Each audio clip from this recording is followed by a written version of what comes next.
I'm Julie Knapp. I am the Chief of the Office of Engineering and Technology, and it's my pleasure to welcome you to the first meeting of this Technological Advisory Council.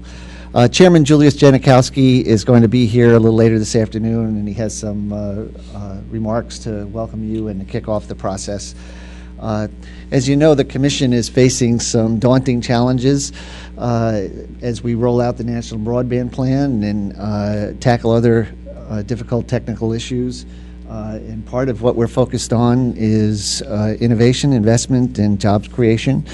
And we've got a great crew assembled here, very impressive, to help us tackle some of those topics. So we look forward to hearing your ideas and a lively discussion as we proceed. We're very fortunate to have as our chairman of the TAC, Tom Wheeler, who I'm sure most of you know. I've known Tom primarily through his role as the CEO of the CTIA from the time it was first formed until I think it was 2004. And on the 25th anniversary of the cellular industry in 2005, he was named one of the top 10 innovators in the wireless industry. What many of you may not know is that on the 20th anniversary of the cable television industry in 1995, Tom was selected as one of the most influential individuals in that industry as well. All this was a little disconcerting to me because according to the anniversary dates, all of these came up after I started my career. So, but that's what the fun is here. In part of what this is all about is helping to create and foster and nurture the technologies and the services that start out as seedlings and grow up to be very important things to the services to the American public. Tom's now with Core Capital, and as an entrepreneur, he's founded many companies offering cable, wireless, and video communications. So he has great credentials to lead us in this effort, and we're grateful that he has accepted the chairmanship. And with that, I'll turn it over to Tom to chair our meeting today. Thank you.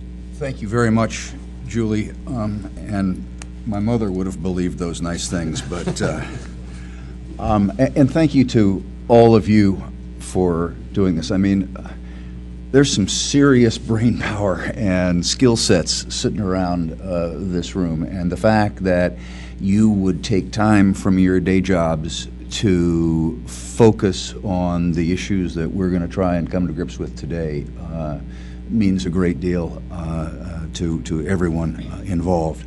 Let me make a couple of commitments to you. You all have day jobs. You all have very serious day jobs. We're not going to waste your time. We're going to do basic things like starting and ending on time. We're going to do basic things like managing to deliverables and not just having discussions, and to respect the contributions that you are making in terms of your time and your capabilities. Let me begin. You've already met Julie, but let me begin by calling out a few of the folks from the Commission who are going to be working with us on this program. Sitting next to Julie is Walter Johnson, who is the Chief of the Electromagnetic Compatibility Division and is our designated federal officer in this project. Sitting next to me is Doug Sicker, who is the CTO of the FCC. John Leibowitz over here in the back, the Deputy Bureau Chief of the Wireless Telecommunications Bureau. And sitting next to John is Chris Lewis, who most of you have probably already talked to on the phone. And Chris drew the short straw of being the guy who was responsible for the day-to-day staffing of TAC. So you're going to be seeing and hearing a lot more from Chris. As Julie said, we're going to be joined at 3 by the chairman.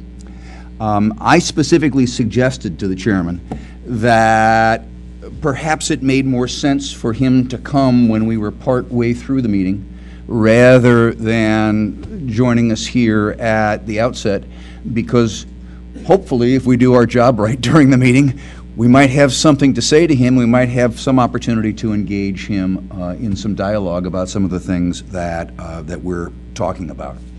But let me suggest that I think we probably all do know each other or know of each other, but let's go around the room and quickly identify ourselves and an elevator pitch explanation of what you do, mindful of the fact that you don't live in a high-rise.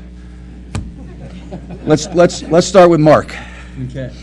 I'm from Visual Inc., which is an ISP in Northern Virginia, and I'm here representing the Virginia ISP Association and the West Virginia Broadband Co-op. And basically what we do is, it's actually pretty interesting. It's basically what this committee is looking to do. We try and look at the advantages and the advantages of technology that we have in the U.S., the disadvantages, and then try and figure out how to make business models in order to go out to the end user. Great. That's about Naomi. it. Hi. Thanks, Mark.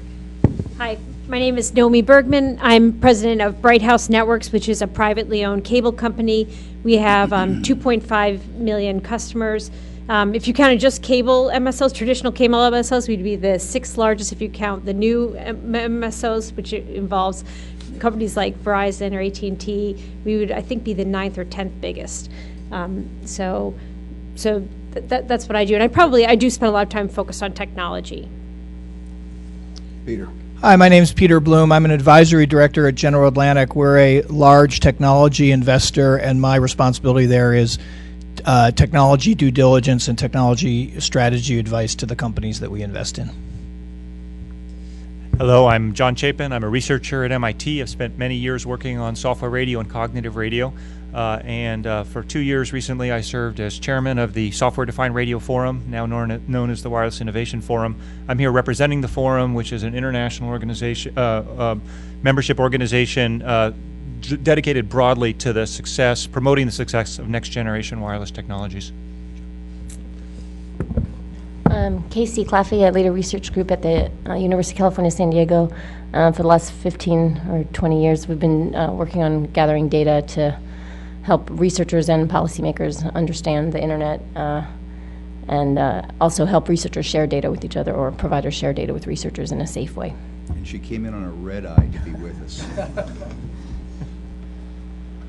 I'm Lynn Claudy with the National Association of Broadcasters. We're the trade association that represents radio and television in the U.S.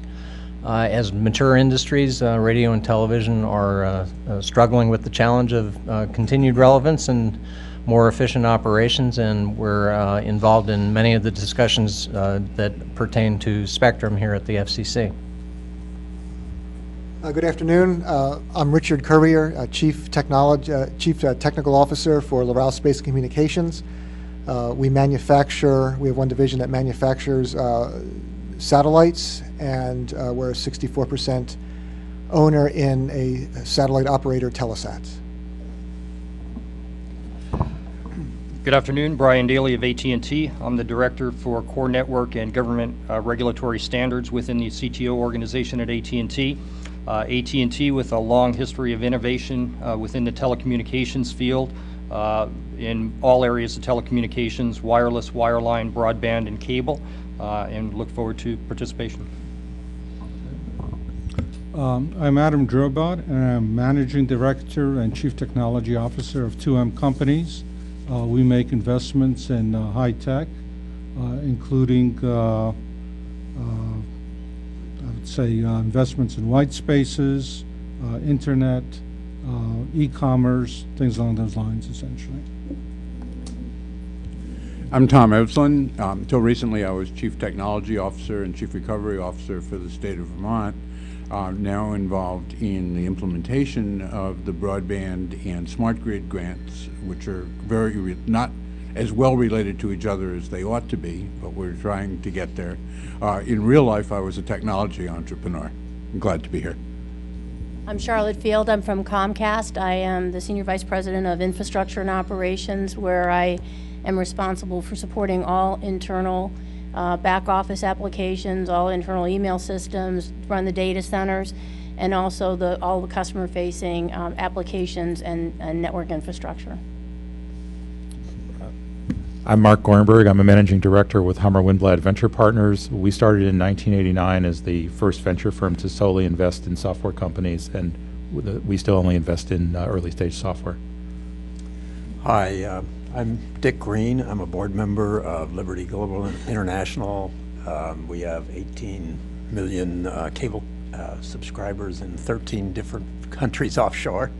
I'm also a fellow of Silicon Flatiron Center, and previous to that I was the CEO of Cable Television Laboratories, and glad to be here, and thanks for inviting me.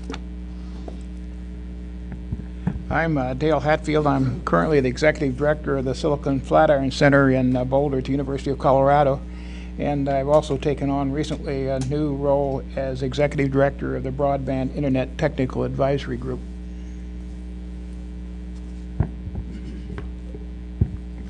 I'm Erwin Hudson. I'm the Chief Technology Officer at Wavaloo Communications. We are a division of Viasat, an aerospace company in Southern California. We have about 425,000 internet subscribers in the U.S., mostly in rural and lesser populated areas. We operate 3 satellites in geostationary orbit, and we're launching another one in late April of next year that can serve about another 1 million subscribers. I'm Ari Jules, the Chief Scientist of RSA, the security division of EMC. RSA is in the IT security industry, and I oversee the applied research program there. Kevin Kahn, I'm a senior fellow in Intel Labs at Intel, primarily focused on communication architecture issues, which these days is wireless and optical types of things. I'm Greg Lappin. I'm here representing the American Radio Relay League, which is the America's Society of Amateur Radio Operators. And from some conversations earlier, I just want to dispel any rumors that ham radio has gone away. There are over 650,000 licensed amateurs in the United States still now. When I started, it was about 100,000. But to earn my lunch, and my day job is designing radio fire alarms, delivering fire protection using wireless techniques. So this I just do here. Greg, you might be happy to know that I'm one of those 650,000. Dick Lynch, Chief Technology Officer for Verizon, but primarily over the last 20 years focused mostly on the wireless side. Although in the last 3 years, I was given the opportunity to also play on the landline side, so doing both ends of it right now. Hi, I'm Brian Markwalter with the Consumer Electronics Association. We're, of course, a trade association in the area representing the entire chain of the consumer electronics industry, from the manufacturers through to retailers and installers. And I run our standards program and our market research programs. Hi, I'm John McHugh. I'm the technical director for Opasco. We're a telecommunications trade association representing about 500 plus independently owned telephone companies throughout North America. My function is to bring an understanding of technological advances, what implications FCC regulations or current legislation might have on the small rural companies that we represent. Okay, good afternoon. My name's Jeff Mendenhall, and I'm another one of those ham radio operators. I'm also Vice President of Research and Technology for the Harris Broadcast Communications Division in Cincinnati. We're part of Harris Corporation, which is a large communications company focused in government systems and defense communications as well. And the particular job I'm involved with has to do with researching new technologies for the Broadcast Transmission Division for delivery of traditional media content as well as new data services. Good afternoon. My name is Randy Nicholas. I'm the CTO at XO Communications. XO is a mid-sized telecom service provider serving about 90,000 businesses in the United States. Good afternoon. Hilton Nicholson, CEO of SixNet, an industrial networking company specializing in hard Ethernet switches, cellular M2M communications, both fixed and mobile. as well as automation and control systems. I'm Dan Reed from Microsoft. I'm Vice President of Technology Strategy and Policy, which means part of my job is to think about long-term technology futures and their potential disruptions. I also run an advanced prototyping group that tries to build some examples of those technologies. Greetings, I'm Dennis Roberson, and I'm representing the Wireless Network and Communications Research Center at Illinois Institute of Technology, where I'm a vice provost and a professor there in computer science. I do have a history in industry, 33 years wandering around the industry.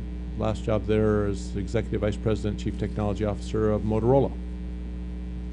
Hi, I'm Jesse Russell, Chairman and CEO of Inc. Networks. We're a broadband wireless communications company focused primarily on building broadband wireless cellular-based networks inside of enterprise systems. We build mostly small cell-based networks. We leverage cellular protocols within Wi-Fi frequencies in order to do this. We're located in New Jersey, formerly a technology spin-out from Bell Laboratories. Hi there. I'm Andy Citos. I'm President of Engineering of the Fox Group. The Fox Group includes enterprises in North America that intend to inform and entertain people and of the News Corporation. And we're primarily a content and information gathering company. And we use the technologies that we feel are most effective in generating the most views of our activities. My name is Marvin Serbu. I'm a professor of engineering and public policy and in the business school at Carnegie Mellon University. I've done teaching and research in telecommunications policy for 35 years, particularly in broadband access technologies, standards, and most recently future internet architecture. Hi, I'm Mike Pellin with Motorola Solutions, which is the part of Motorola that focuses on enterprise and public safety customers. I'm part of the Chief Technology Office there with a responsibility for regulatory compliance and standards. Good afternoon, I'm Harold Tietz from TW Telecom. I am the CIO and the CTO and Chief Technology Strategist for TW Telecom, which is a nationwide service provider or competitive service provider. I'm David Tenenhouse. I'm a partner at New Venture Partners. We're a venture capital firm that specializes in spin-outs from corporations.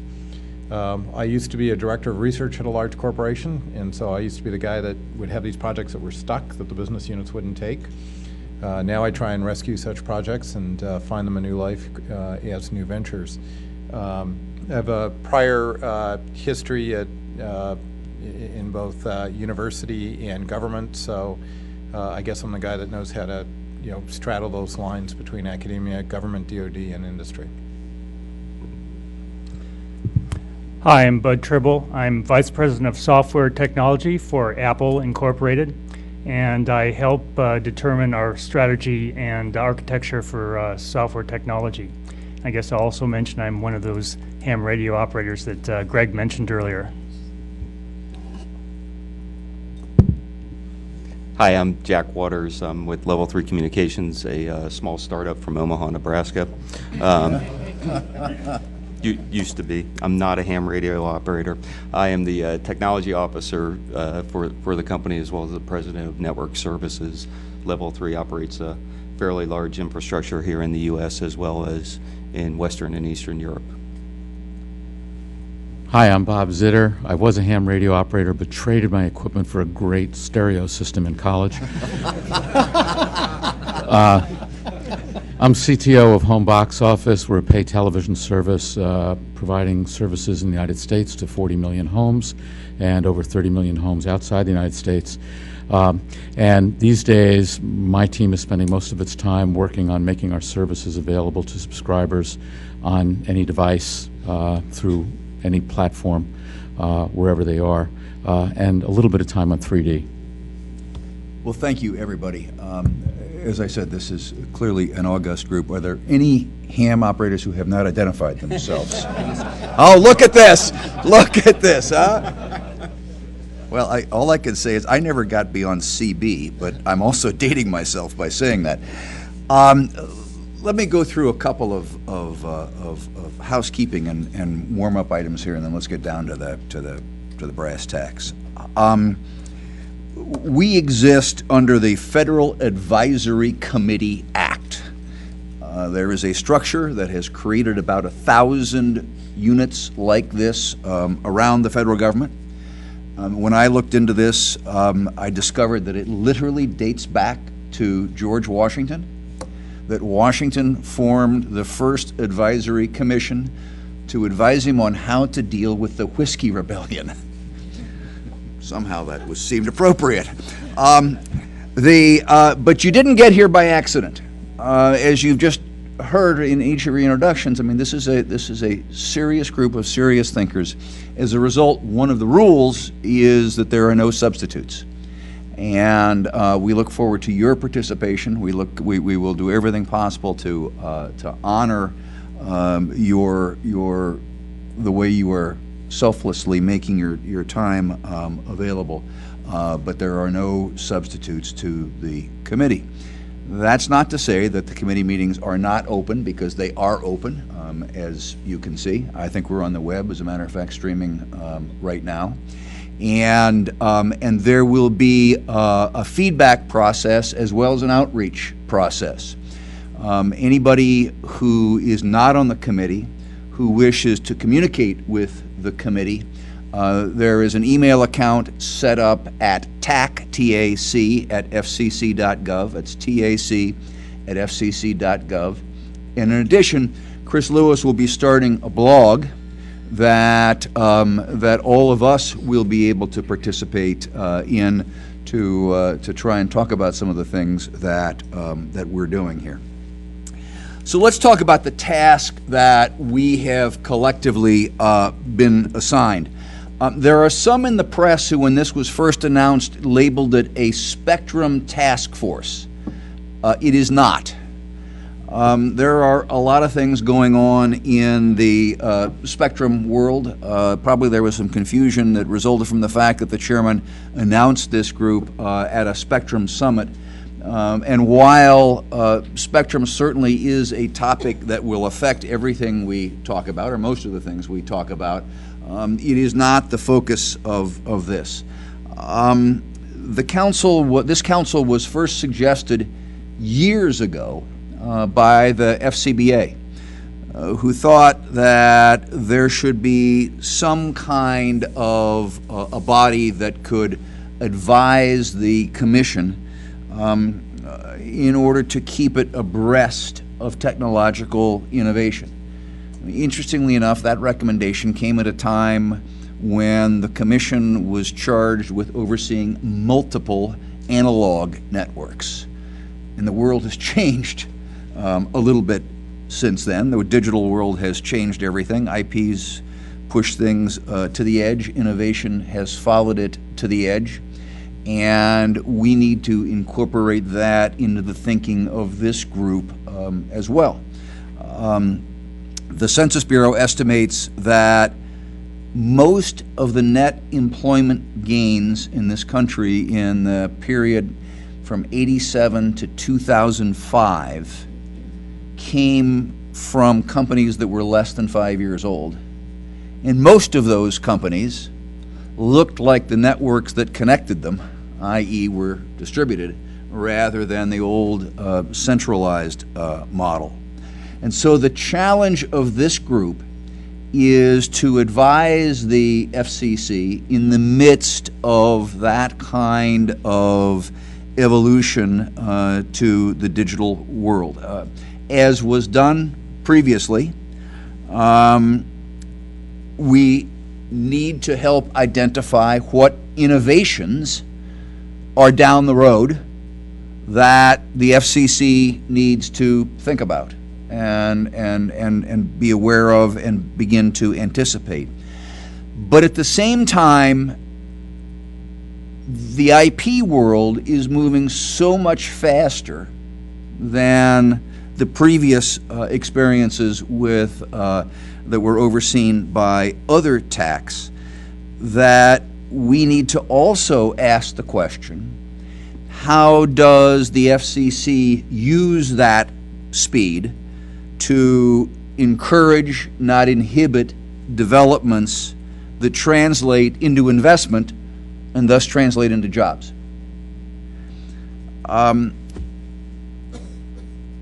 What can the FCC do to make sure that it is not only keeping pace with this change, but is leading, and that there are measurable, tangible results from that leadership, spelled investment and jobs? So the purpose of the TAC, as outlined, which was outlined in my memo to you last week, is that on top of this traditional what's coming down the pike orientation of the TAC, we want to generate ideas and spur actions that assure that this agency is in front and leading in the area of economic growth. That this is a technology agency. One might argue that this is the technology agency of the federal government.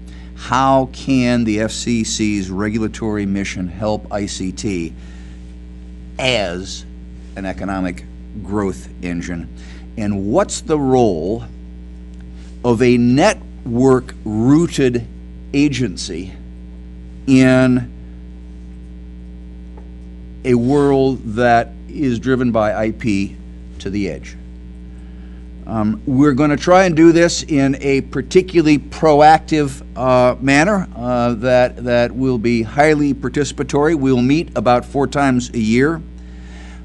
Presumably there will be some working groups that will come out of the discussion that we have today. I don't know whether at the end of this session we will actually name working groups or whether we will chew on that for a bit and come back to you, but there will be working groups that come out of this.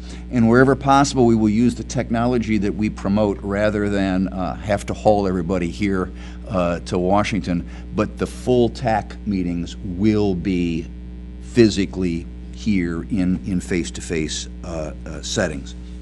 Let me give you some guideposts for our activities. First of all, there are beaucoup lawyers and lobbyists who are working on the various issues du jour here at the FCC, and that does not include us. That rehashing these issues is not a task for this body, but hopefully we can be helpful in identifying actions that can be taken by the Commission to benefit all Americans by stimulating economic growth in the areas that are relevant to the Commission's jurisdiction.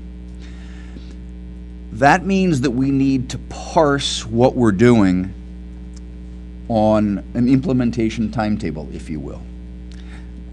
This council has always been about identifying long-term innovations, and that's not going to change. But we also need to parse it, and particularly to focus on how fast the future is coming at us, driven by the networks that are represented around this table, and to recognize that a sensitivity to long-term innovations should not inhibit us from dealing with the immediate activities that the agency can take to encourage or overcome inhibitions that relate to helping dig this country out of its economic hole. The goal of the group is not to make decisions, but to recommend actions and to provide directional guidance to the decision makers. So, with that as kind of a preamble to hopefully where we're going, let's talk a little bit about today.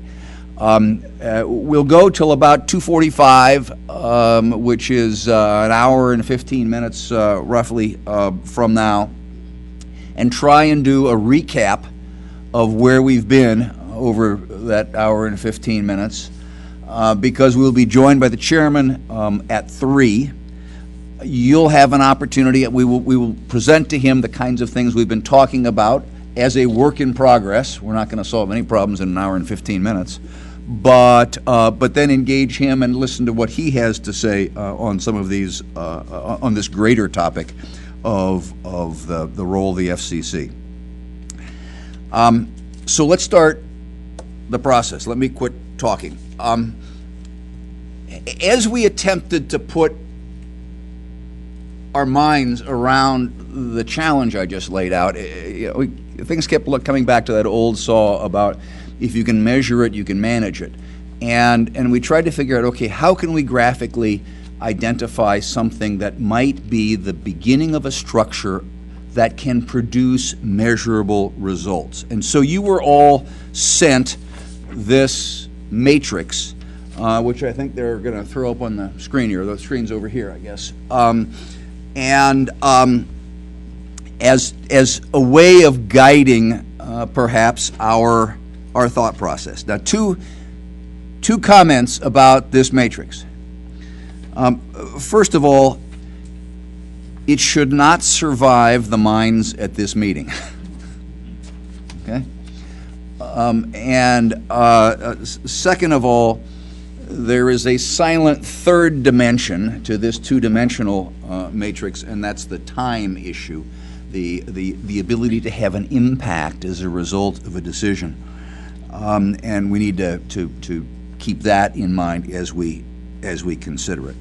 But let's kind of parse this out and look at it by each of the axes and solicit thoughts from the council members here. First, the x-axis. So we tried to say, all right, what are the areas where the FCC can take action? And it seems as though they are 3, but we're open to suggestions for 4 through N. The first being agency follow-through, which is a nice way of saying bully pulpit. What are the non-regulatory activities that an agency with the bully pulpit, with a chairman and commissioners, that they can use to help call attention to perhaps address the challenge that we identified through specific actions. The middle box there, the middle column there is, of course, policies. What are the policies that can spur investment? That's really what formal actions, what regulatory actions can the Commission take, or should the Commission take? And therefore, the last column is what deregulatory actions should the Commission take that again are able to address a whole host of other issues. So I want to stop there and see if there are any thoughts as to how to redefine, expand, or whatever the kinds of actions the Commission might be able to take that are on the x-axis, and then we'll go to the y-axis and talk about specific issues.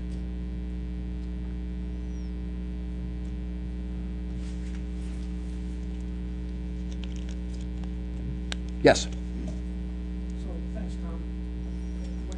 When I was looking at this, and I was thinking of some of the concrete examples we're going to have in the other axis we're going to talk about in a second, one of the dimensions that I'm not sure we're capturing here is the ability to actually get traction for some of these areas by leveraging other agencies in the U.S. government that also have policy initiatives.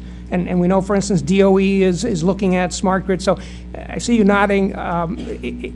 Somewhere I think we ought to leverage that capability to really drive the implementation of these things, because it's happening across multiple areas of government. And I think that's tough for industry to do by itself. It's a really good point, and it's kind of a subset of this first one of the agency. It's a non-regulatory action. You can't exactly say we're passing a regulation telling DOA they ought to be doing this.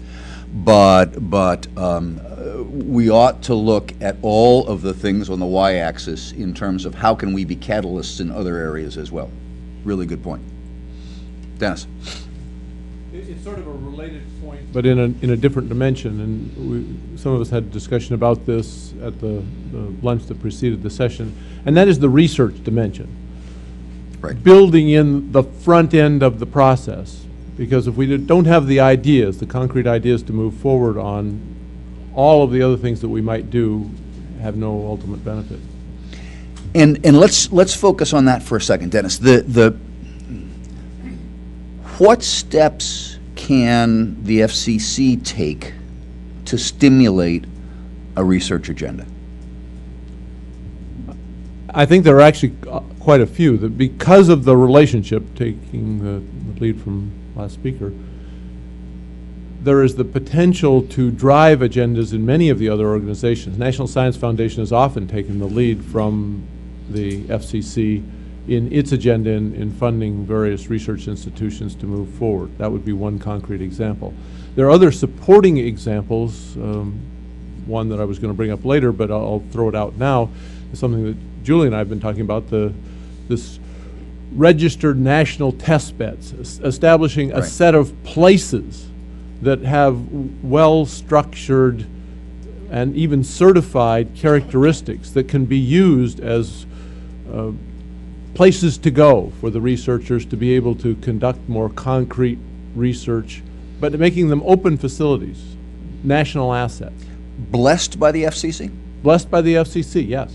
So the registration would be done by the agency saying, here's a series of criteria. Okay. Exactly. Okay. And then is there a third one as well? Walter and I were talking about this earlier. Again, all of these kind of fit under the non-regulatory aspect, but there is also a need to provide access to research facilities at universities and elsewhere. And is there a role for the Commission to facilitate the kind of network access that is necessary, or is that a moot point? No, I think that's the case, and also, although there is some level of flexibility, but ensuring that there's even greater flexibility in assigning the opportunity for such things as sharing, where that would not be a natural part, but within a restricted area, and it relates to this test bed. So it's a subset of the registration process. It could be, yeah, okay. Or it could be separate from. Okay, okay. So, Julie. Just to make us look good, the chairman will be announcing this afternoon something on the agenda for the meeting this month. Well, he actually mentioned it in the Spectrum Forum last week, but we'll be announcing the agenda with a public release this afternoon. So we're actually going to try and take a look at those ideas. Okay, so we finished all our work. Thank you very much, everybody, for coming together. Well, there is pre-work that is. But that was a nice setup, Dennis. Okay, yeah, Ed. A couple of additional points. And the first one is, if you look at research that actually impacts the nation in the long run, it's a contact sport. Okay, and access to facilities is one thing. Actually getting people to understand what real operating problems are, okay, access to real data, okay, I think is absolutely key to making progress. Because if you have a good telescope and you know what you're looking at, the answers are there, okay? And I would say there isn't enough of that today. The second dimension to this is that there are problems which are sexy that we deal with here and now. There are many problems which are very staid. They look not super exciting, but they have one hell of an economic impact. So when I look at telecommunications, ICT in general, I'd say the electronic side of that, okay, is making progress. It's on an exponential curve. When I look at the civil side of that, what it costs to put something up, what it takes to maintain it, put it in place, I would say that's not an area of hot research, essentially, and it needs to be. Because if those two things are not in balance, okay, the cost of deploying any infrastructure really has an impact on us in the Okay. long run. Okay? Good point. Tom? Not to argue with procedure too much, but if we follow this grid, I'm afraid we'll come up with too many small things and not enough big things. And that we perhaps may want to take a little bit of time to hypothesize some major aspects of the environment that we want to create, which is the environment that'll foster the innovation that we want to have happen. If the internet's an analogy, good analogy for us, and I think it is, that when the internet was being invented as NSFNet, it's not that anybody said, I have to make something that can support the World Wide Web and VoIP, and because you didn't imagine all of those things, but what was made was a very good, powerful, distributed infrastructure where the infrastructure didn't have to know what the applications were going to be, and we know what a torrent of innovation was unleashed. So if we were to spend a little bit, I think in the chairman's remarks last week at the Spectrum Forum, he talked about the coming need for much, much more mobile spectrum than's available today, that how the demand was going to absolutely skyrocket, and how the United States is pretty well positioned, actually, because we're so far through the digital transformation on the television spectrum to make more spectrum available. So if we were to, and I'm suggesting this both as an example and because I actually think it may be the most important thing that we can work on, that we're not going to dream of every application or even most of the applications that are going to drive the demand for mobile spectrum, but I think we can reasonably hypothesize that if we could make orders of magnitude more spectrum effectively available, I would say by making it unlicensed spectrum, and other people might disagree, but effectively making orders of magnitude more spectrum available, that we'll have created the same kind of enabling atmosphere for the innovation we want, for the job creation we want, and then plenty of people will figure out what to do with all of that. I think we've got the Goldilocks challenge here, Tom, right? Which is not too big, not too small, just right. And that your point is well taken, that we don't want to end up here with a whole series of little tiny piecemeal recommendations of actions that we're taking. On the other hand, there are the cosmic issues, okay? And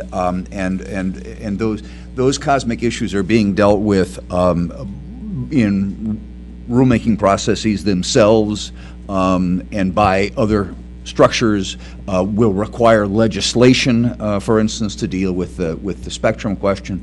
And so I think our challenge is, okay, how do we weave our way through those two extremes to identify things that are achievable in the relative near term, and while at the same point in time we're saying, yes, without a doubt, we need more spectrum. I mean, the National Broadband Plan was probably, to one person's opinion, the finest document this agency has ever produced, and is a tour de force.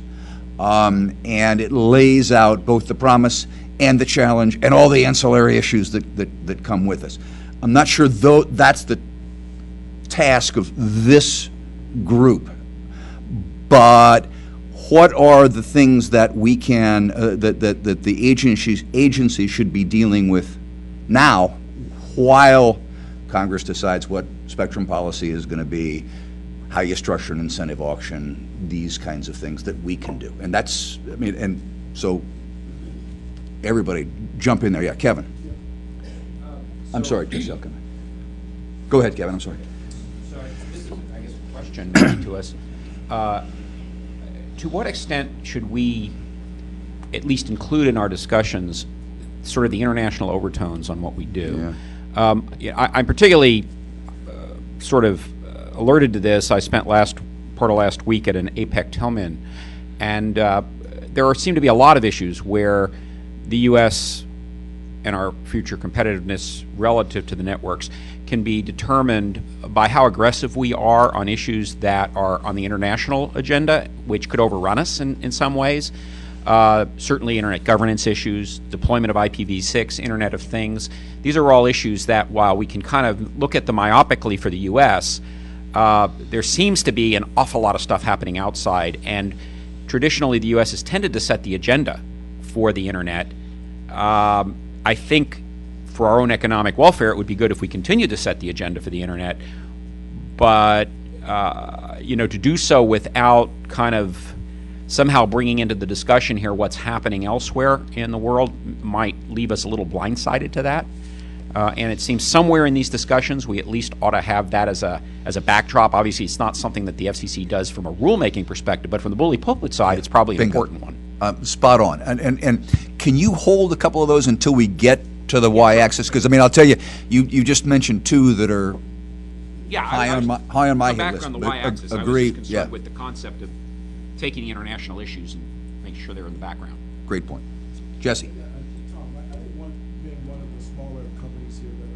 Involved in innovation, I think one of the biggest issues that we face is a public-private partnership that gets the resources to the smaller enterprise. If you want to drive jobs, there are tremendous small companies with tremendous ideas that don't have the resources necessary to create the infrastructure to bring those ideas to life and to actually drive employment, right? And so it's one thing to research it, it's another thing to bring it to market.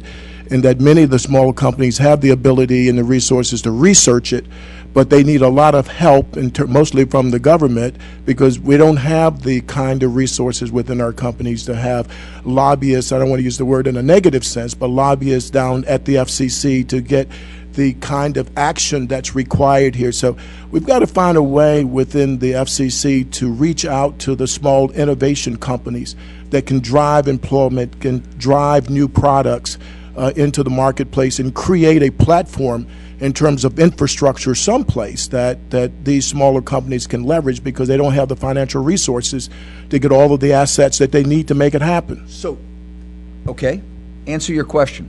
How? I think what we have in the past depended on is the investment venture capital arm of the segment to try and drive that. And that their short-sightedness view of driving dollars. Greedy venture capitalists? I'm trying to say it a nicer way, Tom, but if you want to use those terms, that's fine with me. But I'm trying to be much more kind, right? But no, I think the way that they can do it is, I mean, today, in many respects, and I'm just going to use us as an example, we've come up with, or we work on policy-based cognitive radio techniques to building small cell networks that are designed to drive video over wireless-based networks at the edges of the networks. That's really where our specialty is, and that's where we focus at. But when you start to say, where's the platforms where I can bring that to the market, I don't have the opportunity to visit the research centers of the larger corporations, nor the assets in those centers, but there is no government asset that I can reach out to allow us to at least get to the first level where we can show the viability of it, and we can begin to bring employees to the market with us, right? So just, picking up on that and throwing something out for the whole group, Dick Lynch will remember that prior to Spectrum being authorized in 92 for subsequent auction in 94, I guess, were the dates, that nobody understood this idea of wireless. I mean, there weren't 10 million wireless subscribers at that point in time. And one of the things the administration did at that point in time was to have, if you will, a wireless fair on the south lawn of the White House that called attention to here are all the kinds of things that can happen, and began and created an understanding in a marketplace. Is this the kind of thing that the commission should be doing? Is that what you're suggesting? That maybe one day we fill this room with companies like yours that are available to help others understand what's going on? I think that's one way to think about it. I think another one is really funding sources, right? I mean, if you look at what the venture capital community tends to look at, it is not a long-term view that will drive true innovation and true job growth. which I think some of these smaller companies can lend a hand in. It's really more of a short-term view of how do I turn it around quickly and to profitability. In many cases, that's not the answer. If you want high employment, you want something that's sustainable over a long period of time. And those ideas don't happen overnight, and they don't happen in 1 or 2 years, right? It takes a lot of nurturing to bring those things to the marketplace, and without some support and some type of partnership with the government, whether it's the FCC arm or some other arm, it's not going to happen. That's why we're falling behind. You're right? talking about principally. Yes. Okay. All right. Any others? Yeah. Greg. I'm hearing a strain of conversation here from Dennis and Jesse about how the FCC can work with business to create more opportunities for research. And I've always been taken aback how the FCC doesn't seem to have as much money as other arms of the government. NIH and NSF can give grants to people to study things. Department of Energy, DOD, they have the Small Business Innovation Research grants. Since I don't think this committee can convince Congress to do the same for the FCC, at least provide the money for that, is there any way for the FCC, and maybe through this committee and connections that we have with people in those agencies, to partner so that we can have them try to support things that we're interested in, say the Department of Energy or Department of Defense? So we go back to the idea. Was it Mike? It was Mike's idea that it's this cross-agency, but it's cross-agency not only in terms of agendas but also cash. Okay? Yes, Tom. Are you? Tom, I'm sorry, Adam. As a specific, if I understand it correctly, there is a White House agency called NITRD, okay, which actually is supposed to coordinate research across the government. And the question is, does the FCC fully participate in NITRD's deliberations and has an impact on their agenda? Because that's where the money is spent. The amount of money is actually extremely high. Doug? Yeah, we've had this conversation, actually, you were part of that some months ago. We don't have a seat at the table, but we have been talking to the people who are at that table and who are influencing it. I don't think we've done enough there. I think that's a good idea. I think that's somewhere where we could actually leverage because it's a trickle down from NITRD down into NSF and to DOE and other agencies that fund networking research. Okay. All right, let's get off of the x-axis. Okay, you get the last comment on the x-axis, Dan. I just want to comment on NITRD because I chaired the last review of NITRD. So there is actually, when I was on the President's Council of Science and Technology Advisors, the current PCAST is reviewing the NITRD program literally as we speak, because PCAST is in town meeting today. It's an opportune time actually to influence that review process in terms of how this group might engage. Perfect. Thank you. Okay, let's go to the y-axis now, and let's pick on Kevin. Let's start with Kevin. Okay. You said two things, one of which is on here and one of which isn't. One was the IoT, the Internet of Things, and the other was IPv6. Which would you like to start with? Well, I actually see them as quite related. Agreed. Yes. And the reason I say that is when I talk to folks, two places where there's a lot of activity. One in particular is China. They seem to have made Internet of Things a major national agenda. Related to, and that relates to IPv6 in two ways for them. One is that they have traditionally been very poor in IP addresses because they were late to the table, and we know how IP address handouts worked over the years. So just as a matter of course, they have very few IP addresses relative to the size of even their, what you might think, first-tier needs of just users. But since they also seem to have this strong agenda to move to IoT research and presumably deployment, that makes the number of endpoints just literally explode. And so they have an even larger motivation there to be pushing an IPv6 agenda. Now, I think the danger for us in the U.S. Is that, by and large, we don't need IPv6 right now. we are rich in IP addresses, relatively speaking. Yes, we're about to run out. I know that. No, I mean, we are, but we will survive a lot longer than other people will. Here. No, I mean, truthfully, I would love to see us pushing IPv6, so I'm not suggesting we shouldn't. In fact, I'm suggesting we should be looking at what incentives can be put there. What I'm saying is that given the established inertia in the U.S. market right now, the drive for IP6 in the U.S. market will be relatively lower than the drive I am already seeing in other geographies. Someone's going to be kind of the world leader as that thing moves forward. We obviously have to do it in a way that does not disrupt the existing net. That's a hell of a challenge. And to date, I think it's an area where we have been relatively silent in terms of what our policy toward that is. As I don't know that we have a U.S. policy toward it exactly. So that seems to be why I see those two as related, is that if we really do have an explosion of endpoints that hits the U.S., then we're going to be kind of in catch-up mode, seriously catch-up mode, compared to people like China. And I just don't see us wanting to be there, both directly for IPv6 and related technical reasons, but also because that may well have a large part in setting the agenda toward Internet governance. So, and that's another area where I think we know the rest of the world's view of Internet governance is not necessarily the same as the U.S. world view of Internet governance. I would like to see our view of that continue as the dominant one on the net.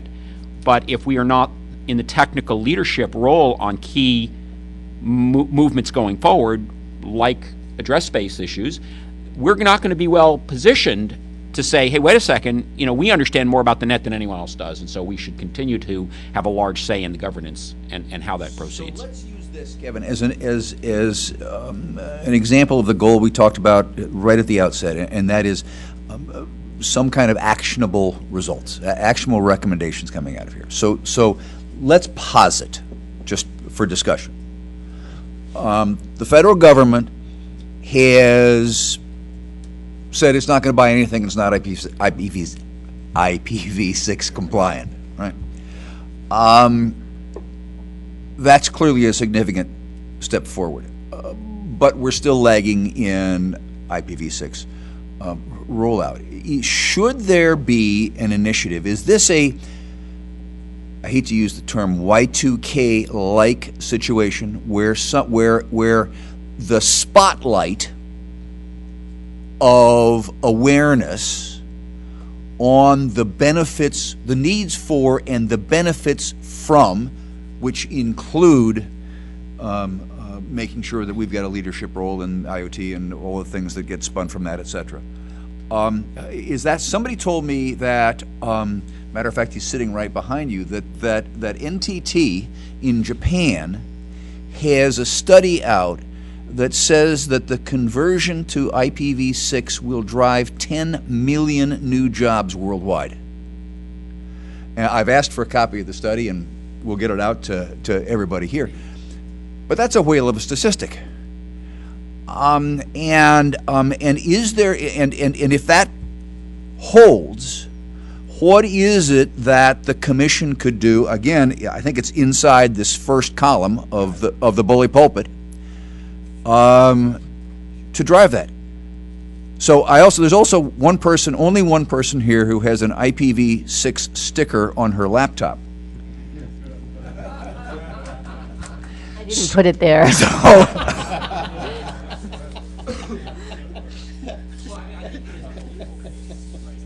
It's not a regulatory issue. I think it is a bully pulpit issue. And, I do think being more vocal about it and finding forums in which to make that encouragement happen. The worry I have about just saying, well, you've got to buy IPv6 equipment, it's not that that's not good, it is.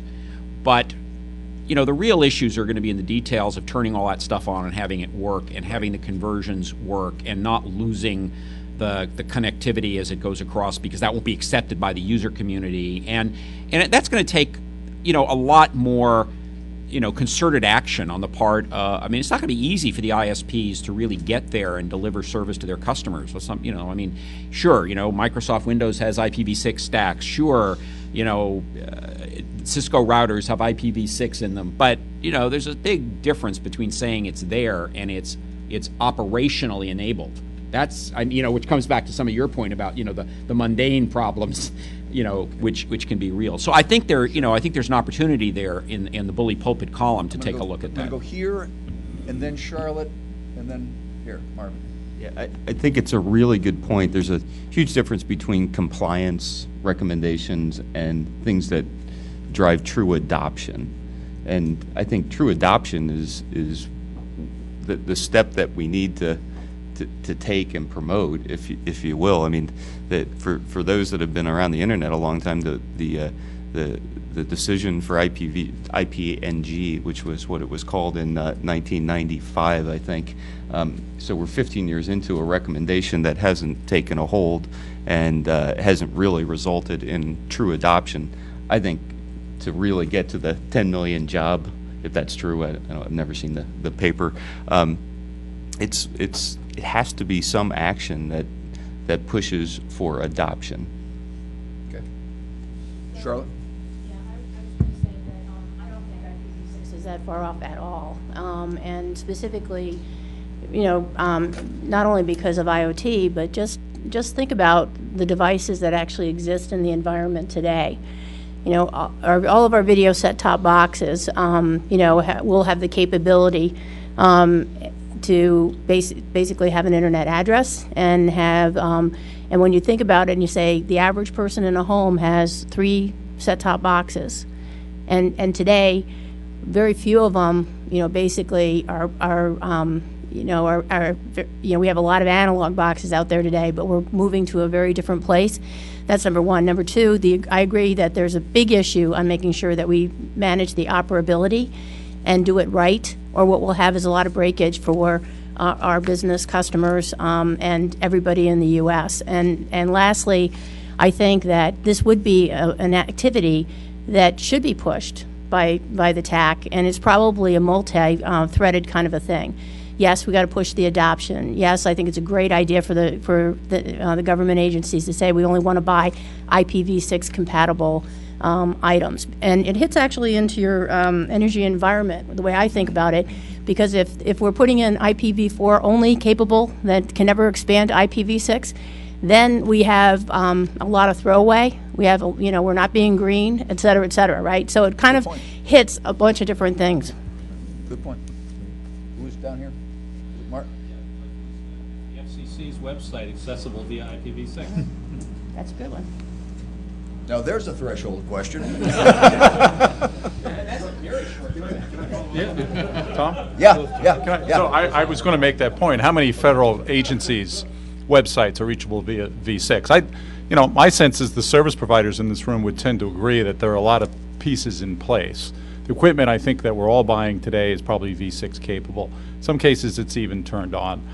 The operating systems that are represented here are the computer makers. It's the same story. So as a service provider that carries full V6 internet routes and offers that to our customers today, we've got more work to do, to be sure, but where do we think the principal work remains to be done? Okay. Or maybe we just have to wait until V4 address space starts to get scarce. Okay. But answer your question. Where do we think that the work? I would say Kevin used an interesting term. He called true adoption. Can I just make one more point? Yeah. And I don't think it's necessary for a set-top box in Reston, Virginia, to necessarily be able to go to a website that's hosted in China or Japan or anything like that, where V6 is taken off faster. So. Do we really think that there's going to be a balkanization of the internet as V4 address space gets scarcer and scarcer? Well, that really comes down to patterns of communication as much as anything. I'd like to see it remain the way it is. Any site is reachable via any site, but I think the pieces are in place now. And so what's preventing now, whether it's my company or your agency or anybody that's represented in this room, from having your website reachable via V6 transport today? What's preventing that? I'd actually like to echo a couple of things that have been said, but let me make the point that really is a follow-up to what you just said. We've got it. We're waiting for people to come. So the fact is that while I'm not going to suggest we have it everywhere, the incentive to put it everywhere inside our network as rapidly as possible isn't there outside of the technology organization simply because the sales teams don't see demand. There's very few, if anybody, that ever asks about it. So I think that the focus here needs to be on the point that was made down here. You know, we talk about set-top boxes, but talk about the hundreds of millions of wireless devices that are out there today. And I like, as you know, Tom, I like to talk about the 500% penetration that's going to exist in the wireless space shortly. Now we're talking about billions of devices just domestically. And so I don't think that the people that could be demanding IPv6 today know that they need to demand it, because nobody's hit them over the head with the problem yet. So if nothing else, I think what the TAC can do is to start to amplify the urgency of the issue. I won't call it a problem yet, but it's certainly going to become one. And so the result, I think, of just this discussion today, if it gets publicized, if it makes one more entity decide that they need to ask for IPv6, I think we've had success. Okay, we're going to go Tom, Adam, and I've been promising Mark all along here. Okay. 2 points. One is that actually, quite literally, the IPv6 enters into the energy horizontal, because as we implement the smart grid, again, we get proliferation of devices. So this isn't an indirect. Yeah. Trashing things, but it's also the necessity for smart grid and other kinds of applications. Right. So it does fit right in there. I think, secondly, we should, I would recommend that we do recommend that the government move for its own operations to requiring IPv6 over a relatively short period of time. 30 years ago, I was involved when the automated clearinghouses were set up between banks. Nothing happened. And then Social Security Administration announced that all direct deposit of Social Security was going to go through the automated clearinghouses. Within 2 years, every bank in the country could handle it. I was selling the software, so I loved it. But it created an opportunity. And I think in a time when new government expenditures, frankly, are going to be very, very difficult to get, where government isn't going to be able to have the kind of largesses, I'll give you a grant to do this, if you do what I want, I'll give you a grant to do that. That's just not realistic. But government does have the ability, its own enormous purchasing ability, to lead markets and to create a market you can believe in. So Tom, Adam, Mark, and then we're going to look for another topic, okay? Because I want to make sure that this doesn't become an IPv6 council. Yes. Adam. Very I think Dick pointed out really sort of the essence of the problem. There's a dichotomy. The dichotomy is that from the viewpoint of business demand, the IPv6 isn't there.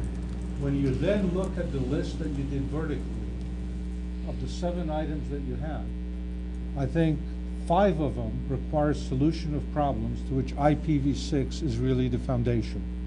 So if I were to take a look at our visibility into the net today, you know, having NICs, things that make addresses disappear, lack of traceability, okay?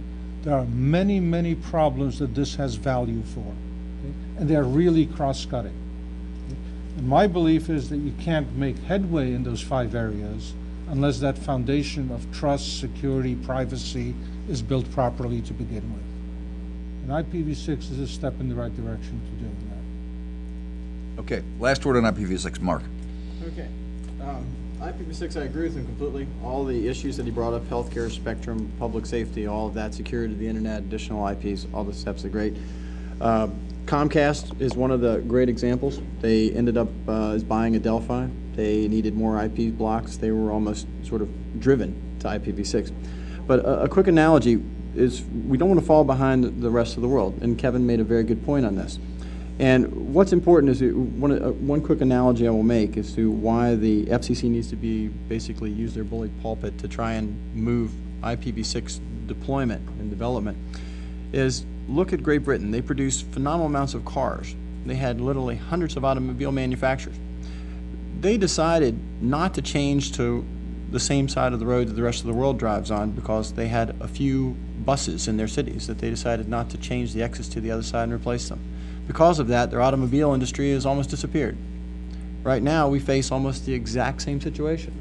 And as the rest of the world is moving to IPv6, we're not compatible, we can't talk to them. It's a compelling piece of history that is a direct correlation to what we have. And that's it. Good point. Okay, let's bring some other top. Yes. Well, what I'd like to do is just up-level this for a second. Up-level, It will okay. not be an IPv6 comment, but to say it is, I think, another column you can put in, which is acceleration, essentially, of termination of legacy telecom infrastructure. So, you've got IPv6, you've got, I just want to up-level this, and then we can send, your staff can probably find huge numbers of these. I've noticed there are some proceedings about how do we have an orderly shutdown of the PSTN. Could we, accelerating those sorts of things, maybe there are a few that can even be accelerated over the short term. And those will create jobs. There'll be presumably government incentives that will go with them, as you did with HDTV. So just to make the general case of it. Let me broaden that just one step. It's a great point. And one of the things I'll give Andy, there's a great point that somebody had said in your conversations with Chris. Somebody wanted to throw out the idea of requiring that all spectrum has to be digital, which is certainly an acceleration of network obsolescence in the spectrum world. Andy. Well, actually, that's exactly where I was going in terms of David's direction, which is that in addition to, in the general case is obsolescence, in the special case it's, here we are at the commission whose main stewardship is spectrum, among other things, but main, we should ensure that, in terms of obsolescence, that all uses of spectrum be gauged to their efficiency. And that, of course, drives to what's obsolete, what's not obsolete. So if entities are using inefficient means and against, compared against, best-in-class modulation schemes, interoperability, et cetera, because I think there's a tremendous amount of, value that can be delivered there. And of course, when there's obsolescence, there's innovation, and when there's innovation, there's manufacturing and jobs and all that stuff.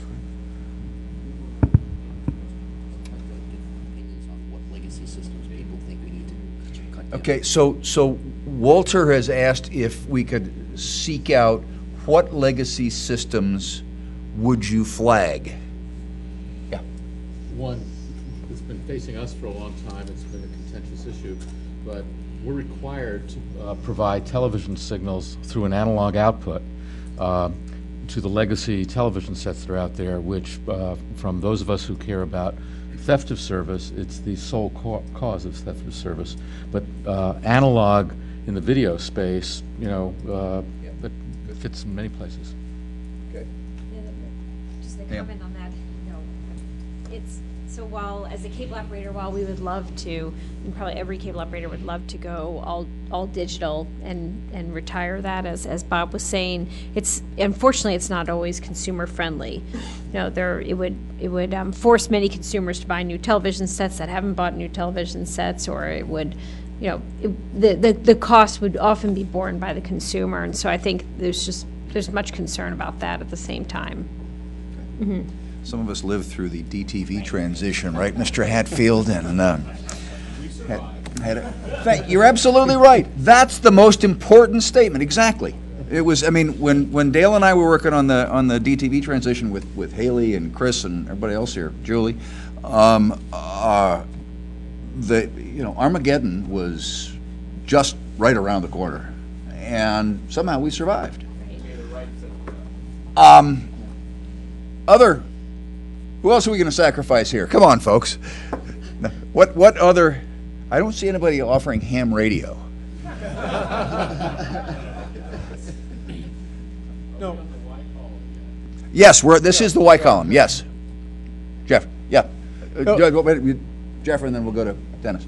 Yeah, I was trying to understand. It looks like some of the things on the Y-axis here, like healthcare, energy, public safety, so forth, device, Internet of Things, are applications. Spectrum is in a different category. It's a topic, so I'm trying to differentiate between those two. But I think one that maybe should be added to the Y-axis is what I would call information and entertainment delivery to fixed and mobile users.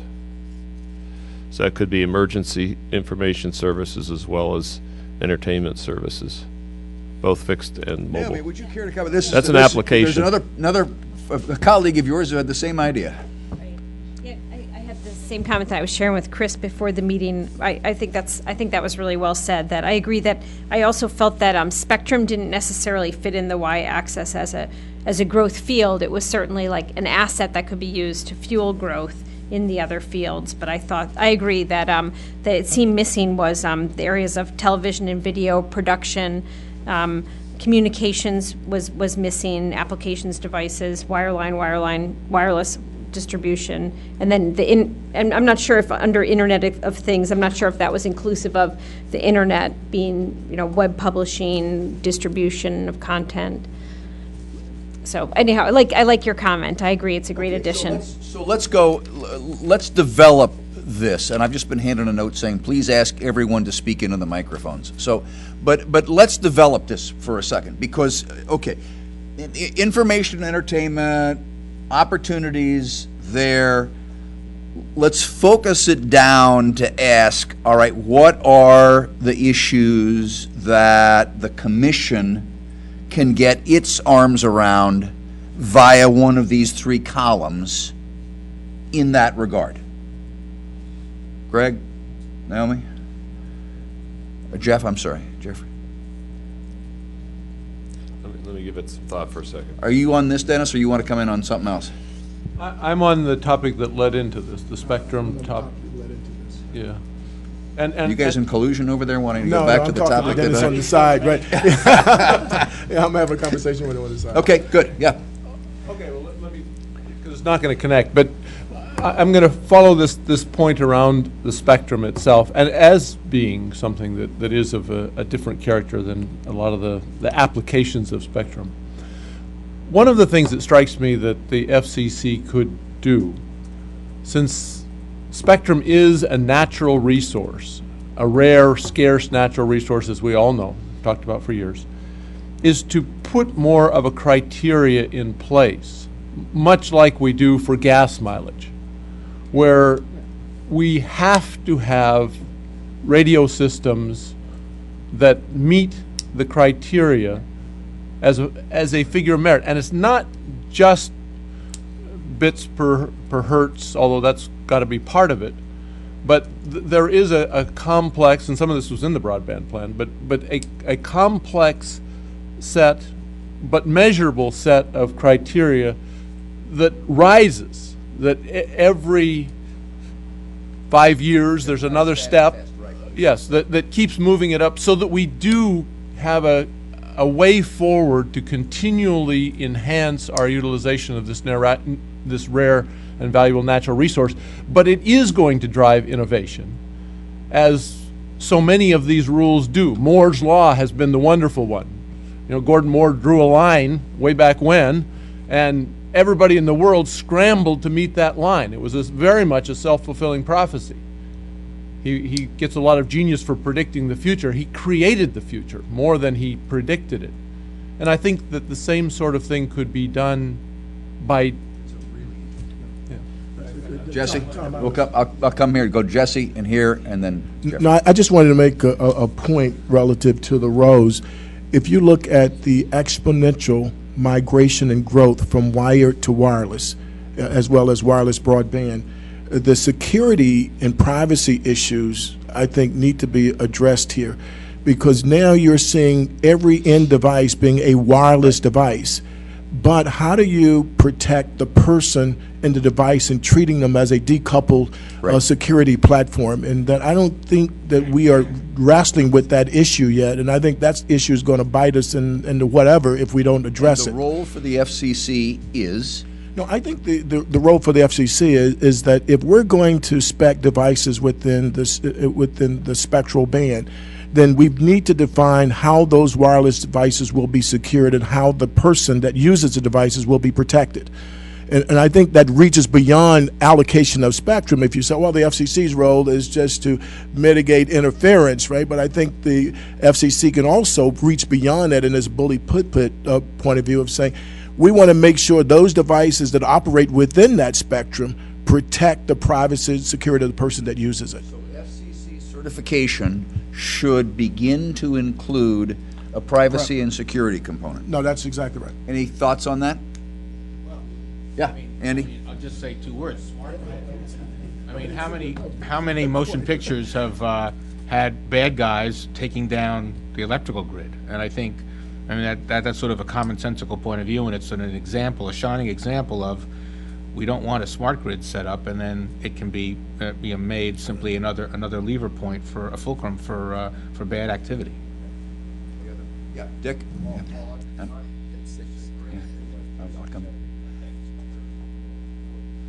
We have to ask whether it's at the device level in the hardware or if it's in the application.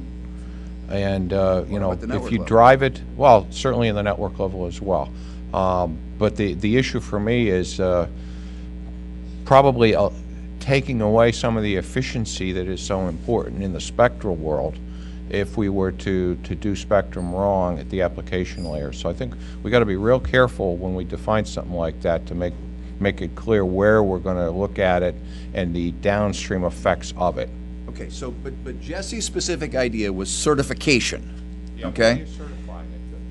Today, the FCC certifies hardware. Right. That's what I'm talking about. Applications. That's what I'm talking about. Well, but the application. But it's the application that's the application where, that's the whole. Right. Okay. Yeah. Yeah. That's the problem. But Is certifying hardware. Use your mic, Adam. So Adam, speak. No, I said the question is, you know, this is a legacy view. If you certify hardware in a world where things are really run by software, is that really appropriate for today's world? Yes, very similar to what Adam was saying. The FCC grew up as a regulatory agency for a hardware-intensive industry, which has transformed underneath it into a software-intensive industry, and we're really going to see that change in the certification space. I'd like to go back to the thing we were starting with a few moments ago, where we were talking about spectrum and spectrum efficiency over time, and how can the FCC do something good here. I would like to observe that historically, the country in which a new band or a new type of spectrum first opened up is the one where the initial innovation occurred and where the job growth occurred. We saw that in 2.4 gigahertz Wi-Fi. We're seeing it right now in the TV white space. Despite lots of interest from multinational corporations elsewhere, the FCC is leading the way worldwide here, and a lot of the really intriguing technology is being built here. So the thing I would say is, whether it's in some kind of a efficiency standard, I'm not sure whether that's a good idea or not, but if it's that, if it's in receiver standards, if it's in other ways of driving the industry forward, if we are ahead of the rest of the world in what we're doing, we are likely to see job growth occurring here instead of elsewhere. And I'd like to underline that. Home field advantage. Yes. Brian? Dennis's comment with regard to spectrum and spectral efficiency. We've had to do that in the wireless world. With our 2G, 3G, 4G technologies, we've had to meet the market demand because so many subscribers wanted to use the limited resources we have. So we've put the criteria upon ourselves, and we've forced ourselves to innovate and develop more spectrally efficient technologies as we evolve to meet that market demand, and would continue to do that without any criteria necessary in place. It's just going to come naturally.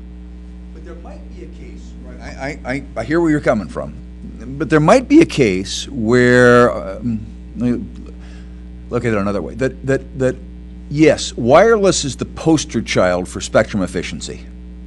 I think we can all stipulate. Cellular. Thank you. Mobile.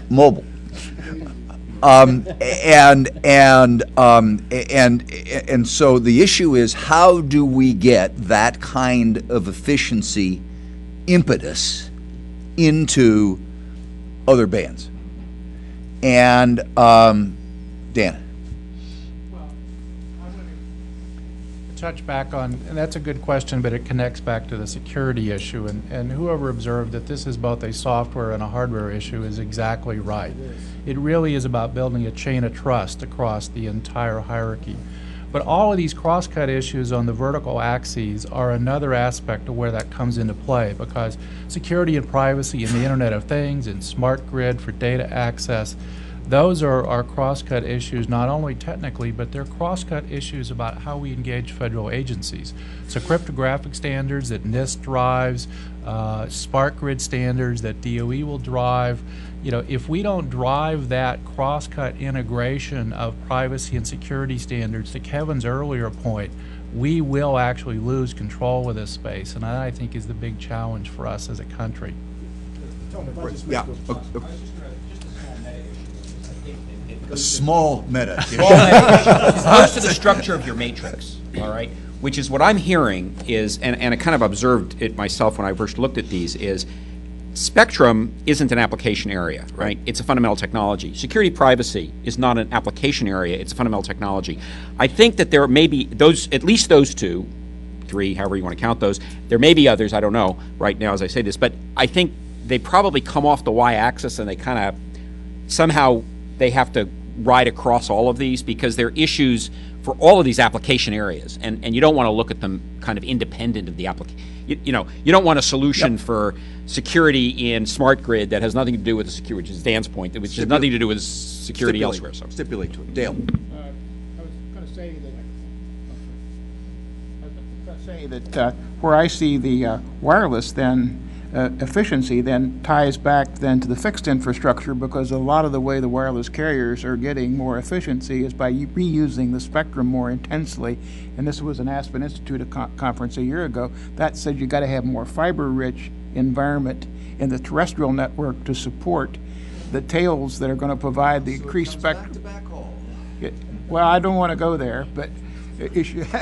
But it is show where the link is between, I think, the fixed you can't ignore the fixed infrastructure if you're going to get more frequency reuse. That has implications then for the fixed. And I wanted to say, just permit me one more point. A big consumer of spectrum, of course, is radar. When I sit here and think about the terms we've been using, even defining efficiency in radar systems is a little bit tricky. But if we really wanted to make progress in some of the most valuable spectrum, you have to take a look at radar somehow. Okay. I want to try to get some new voices in here. So Dick and then Lynn. Yes. When we think about spectrum efficiency, should we consider also including a consideration of how devices are using different types of spectrum based on where they are and what they have alternate access to? So, for example, a cell phone, right? If you are on a cell phone call and then you move to an area where you have a Wi-Fi hotspot, that could be your home, or you're using a laptop air card and you move to an area where it can switch over seamlessly to a Wi-Fi hotspot or something similar, you may be able to drive in essence, a release of spectrum to only those needs where you need true broad-based mobility. Okay, understood. Lynn? On the issue of legacy systems, and the example was brought up, and it's a great example of the digital television transition as where spectrum use for analog was done away with. And the traditional, I think there were lessons learned there that are applicable to the specific case, but they're also useful in the general case on the subject of getting rid of legacy systems. The FCC in its historic role of regulating spectrum started out just regulating the spectrum user, the broadcasters, to get their digital signals on the air. But when you look at what actually happened, by the time it was all said and done, there were regulations placed on consumer electronics manufacturers, on retailers, on cable systems, and other parts of the infrastructure that really the lesson learned was that getting rid of a legacy system that affects all these different aspects of the infrastructure has to have policy aspects that affect all the infrastructure, because it is in essence not a spectrum problem, it's a system problem. And so the only reason the digital television transition was so successful was that everyone who isn't necessarily motivated to do their part on a voluntary basis ends up with a regulatory component to make that actually move to completion instead of just being stuck at a halfway It was point. talked about for a long time before it happened, and finally the gun got cocked, right? Okay, yeah. Greg, Jared, it's a shy audience. Follow up on what Lynn said. Particularly, the FCC traditionally has regulated transmitters and then left it to the receiver to work properly. In contrast, if you go to NTIA and develop something for the military, they approve systems. They want to know that the receiver and the transmitters are all working together and they won't be interfered with by other things. I don't know if this can of worms is something I should be opening up, but should the FCC be move in that direction of regulating systems rather than just the transmission on the spectrum? Oh, look at this. Watch how fast. Yeah, Brian. I was going to jump in after Brian spoke because I think we need to pay attention to that.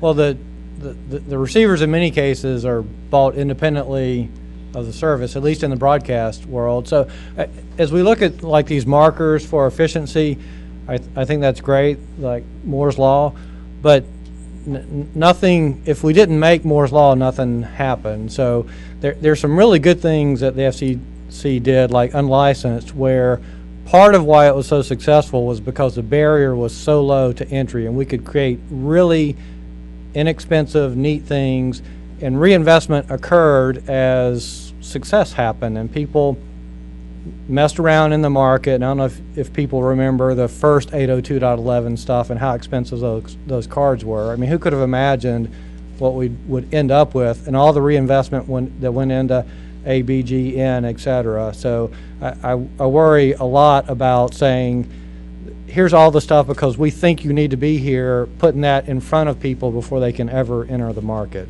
Okay. Jeff. Yes. Back to the spectrum question. I think another thing that's worth looking at is, wired infrastructure, or let's call it, it's fiber, it's wire, it's tagged, or that is expandable indefinitely. There's really no limitation to how much of that you can build as required, whereas the wireless spectrum is limited. And so there needs to be some thought in terms of hybrid applications, in terms of, and that kind of goes back to some of the other comments about how do you determine what the best method for transport of the last mile or the last 100 feet is for information that's pushed through a much higher bandwidth and expandable architecture. So that whole issue of appropriateness of the transport medium, whether it be wired or wireless infrastructure. And what does the commission do in that situation? I think policy, it can provide guidance through policies maybe that would drive that. Another point that goes with this is the difference between one-to-one. You would like the commission to regulate what goes through what part of the network? Well, I wouldn't say that. Yeah, it may come back to efficiency, or there may be some way that policy can steer the choices in terms of how that spectrum is best used and most efficiently used. Trunk has to have this kind of efficiency. Last 100 feet has to have this kind of efficiency. Well, is that what you're saying? Let me share another idea that goes with this, and that is the difference between one-to-one communications or unicast versus multicast or one-to-many communications. One-to-one communications tie up a tremendous amount of bandwidth for one person to give them what they want, exactly where and when they want it.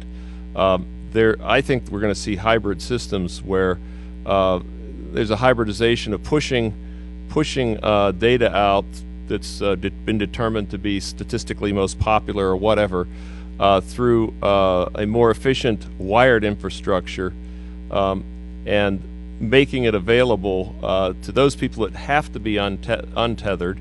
They'll have to use a wireless connection. Other people are tethered, well, they can use a wired infrastructure. But that's a key thing that we need to look at is the appropriateness of one-to-one communications versus one-to-many communications, and how those things can be hybridized and systems can be built to make the best use. Okay, so let me come back. Let me just, this has been some fascinating discussions. The challenge is how we move them from the conceptual to the implementational that specifically are going at the kind of agenda that we've established for ourselves, and that is to encourage investment and thus job creation. There's an answer. Well, I have a sort of high-level comment on this, which is that I think it's great to look at incentives using the bully pulpit or using policy to move people off legacy and to move them towards things like greater spectral efficiency, better security, better privacy. But just a caution in that you have to be careful that that doesn't turn into incentives driving towards a particular technology, because you don't want to squelch innovation. So going way back to the early amateur radio guys, the FCC said, okay, you guys can't use damp wave anymore, but you did that in a way that didn't preclude a tremendous amount of invention and innovation in how to use spectrum more efficiently. And I think the same thing goes for things like security and privacy. There are things we probably haven't invented yet that we don't want to preclude. Yeah, sorry. So this is a more tactical than strategic suggestion specific to your question. A number of government agencies and organizations have been very successful in sponsoring awards and sponsoring contests. NASA had an unbelievable success in this area, so has the Defense Department in a number of areas. And what I would suggest is perhaps that the FCC, for low cost, around many of the issues that we just discussed, could sponsor a series of research awards or other contests, basically, to both stimulate innovation but also to kind of bring some focus to some of these areas with many of the innovative people who will do a lot more than you might expect. And I'll just close by saying that the NASA Space Glove contest is one that everyone should take a look at. And basically a bus driver in Maine has now invented the next NASA Space Glove, spent less than $20,000, and trumped all the efforts that NASA expended on this effort in 10 years. And it's now going into space. Great. Yeah. This is an idea that we have been tossing around. I look back at John Leibowitz here, because we've had discussions about this, and I know the chairman is interested in as well. And one thing that would be useful to us is, okay, if we'd have to work through some things about if there was some sort of a prize or what would be worth doing. What would be worth establishing as a prize to accomplish? I mean, beyond a weekend at Disney World. Yeah. Or a membership on something. with the TAC. Well, particularly when you consider the lunch that we had today. I mean, people should fight their way to get that. Right? Just to be clear, what is there as an enabling technology or something that you could hold an incentive out for that would be a leap forward? Okay. Yeah, we're gonna go John. We're just gonna, Brian. Boom, boom, like this. Okay, John. Okay. We'll come back down here.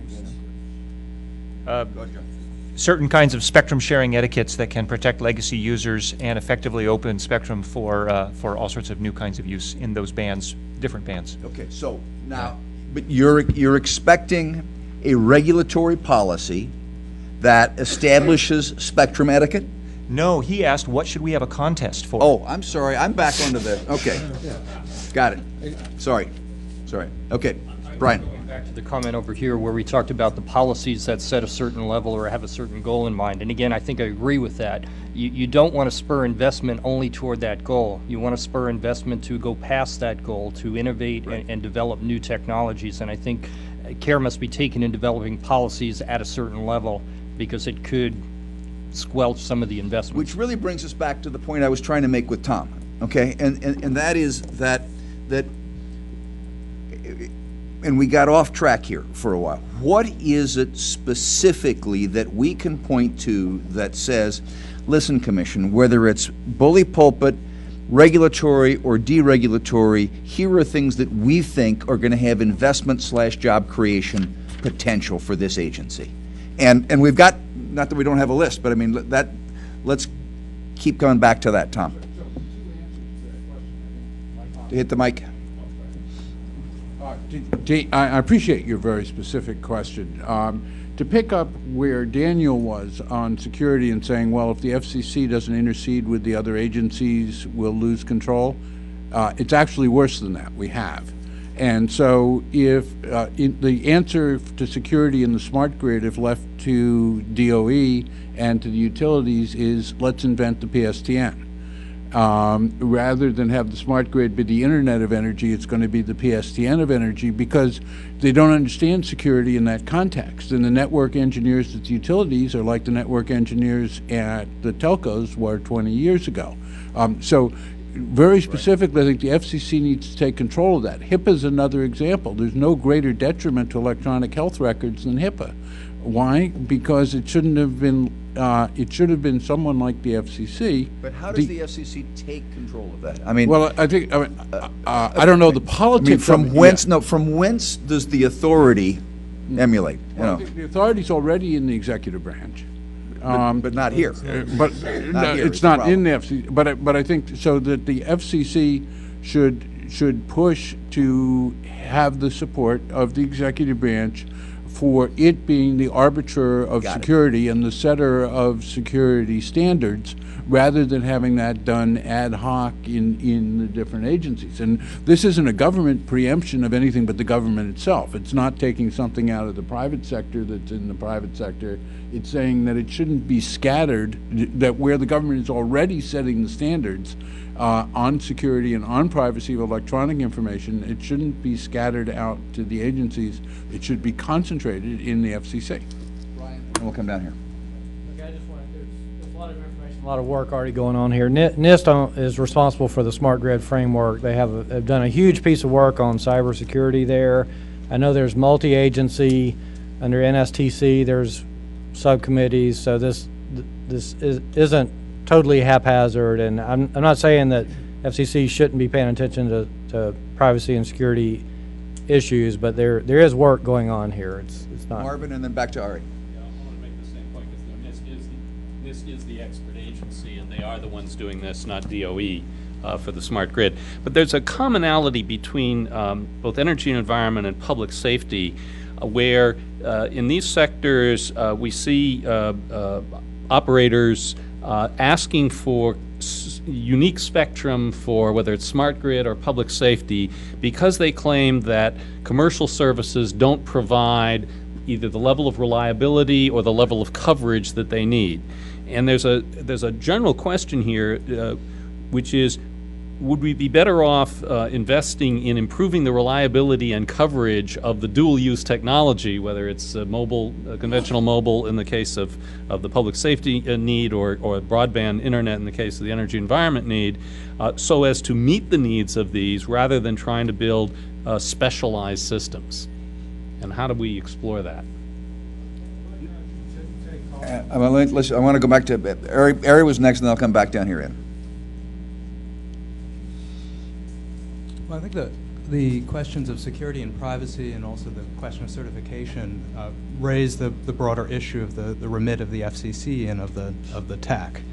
Security and privacy operate, of course, at all levels of the IT stack, and the question arises: should the FCC be regulating just the carriers, just the piping of the IT infrastructure, or should it be regulating the endpoints as well?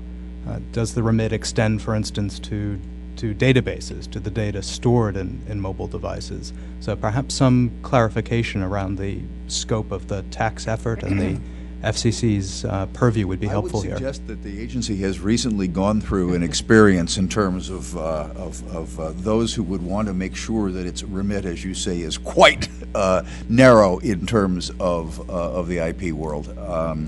But you're absolutely right. It goes to what we were talking to Tom about. Where is it that the FCC gets authority to do fill in the blank? And right now the 34 Act is amended is rather specific in that regard. Jesse. I think Dick and I are in agreement in terms of the security platform being at the service layer. The point I was making was not that. The point I was making was that what we need to do is begin to think about securing the individual, not the device. And we need certification in the devices to make sure that they have the right feature and capability such that the network can certify the person, not the device. Whether you're talking about retina scanning, you're talking about it doesn't really matter. Those capabilities need to be certified in a device such that the network can leverage those in order to secure the person, is really what I was trying to say. The whole thing about the next generation of mobile applications, for instance, is going to come back and falls apart in many instances on the whole KYC question, right? And so we've got to come back to that. Dan and then Hilton. Yeah, I just wanted to clarify what I was trying to say about these cross-cut issues. I think all of them have this characteristic that they will require multi-agency coordination, and it's not so much about which agency is the dominant agency. It's about finding common ground. And so just to cite a concrete example, the collaboration that the FCC and the FDA did about wireless issues with respect to electronic medical devices is an example of that kind of coordination. But all these cross-cut issues are going to require us to look systemically at the problem as opposed to slicing them up into pieces, and that's going to require some give and take across a whole diverse set of groups as things become increasingly interdependent. And I think that's the takeaway message. Hilton. I agree with Dan. When I think about, and again, coming into this not really knowing exactly what we would cover, but when I looked on the y-axis, my thinking was around what are the key things out there that would stimulate job growth? What's going on? How can we address some of the unemployment issues? And the thing is that it is multi-agency. And when I think about a lot of the infrastructure we have in the U.S. today is dumb. It is absolutely positively dumb. We got exploding gas pipes in California. We got exploding water mains in New York City. We got bridges falling in Minnesota. But yet we have technology that's available as today, and we don't have to do anything special with it. But using sensor technology, using wireless technology more effectively across multiple agencies. Smart grid is another example where you need information and you need it now. The value of the information is the time it takes to get it. If you wait a long time, it's not valuable when the bridge is in the water. The time is detected when you see the vibration and the strain in that bridge. So when I look at what we're doing, it seems like we need to get down to an application layer. Layer, because I'm going to go right back to IPv6, start a whole nother discussion in this room. But we need to get down to what are these things that we can leverage technology. When I look at, the FCC, what we need is a CTO. Someone that can bring these agencies together so they can solve some of these problems and get people back to work. The whole energy, I believe there should be a solar panel on every house. How do we do that? And how do we monitor that? Well, wireless is a way to keep that going. If someone moves out, you can still sell power back to the grid from that cell site, or from that solar panel back into the grid, even though the home is not occupied. But you need to have fundamental communications back to it to make that happen. So as I was going down this axis, it seemed like we're veering off a little bit. What are these things that what are the problems we're trying to solve that leverage the technology? What are the enabling routes rather than what are these list of target areas for applications? Is that what you're saying? Right. I think, to me, focusing on that would be a valuable exercise, and making, there might be some policy things that we have to do outside of the FCC, and maybe things with something that's IRS, some way that you have, you can do capital investments, maybe with a longer payback period, so you can invest in some of these infrastructure things. To me, it's multi-agency. It's just as Dan said, we need to think about these things we want to address and what kind of employment we can generate by people going out and putting sensors, by people doing things to upgrade our infrastructure. We're not going to go out and rip up every water pipe in this nation, but we can determine when and if a water pipe is starting to erode, pressure's dropping, and we can go attack the problem using the technologies from all of the companies here. It's already available. So my push is very practical, very pragmatic. How can we address some of these near-term infrastructure issues we have? And I keep bringing it back to, at this agency, with investment as the goal. Brian, Mark, I'm sorry, you kept flagging me here. Yes. Yes, well, I'm going to move off of spectrum and get a little bit into the realm you were in. But into what this agency could do for policy investments that stir jobs and going through, One of the things that all of us, the cable companies, the wireless, more spectral efficiency, our biggest, if you look at the biggest advantage that we have in the United States, is that we're the central peering point for the world, and the price of internet bandwidth, which we all want to deliver through all these services, is the lowest in the U.S. compared to any other country in the world. The problem that we face, and what the FCC can address, is by the time it's transported to the cable companies, to the wireless towers, to the other locations, it moves from being the lowest cost in the world to it puts us above the cost of other locations that at their peering points are 10 to 12 times higher than us. And what needs to be done, or what could be done, is it's already starting to hinder our deployments, because if you look at ISPs and deploying, or you look at things, it's limiting our ability to both for cable companies or for wireless providers.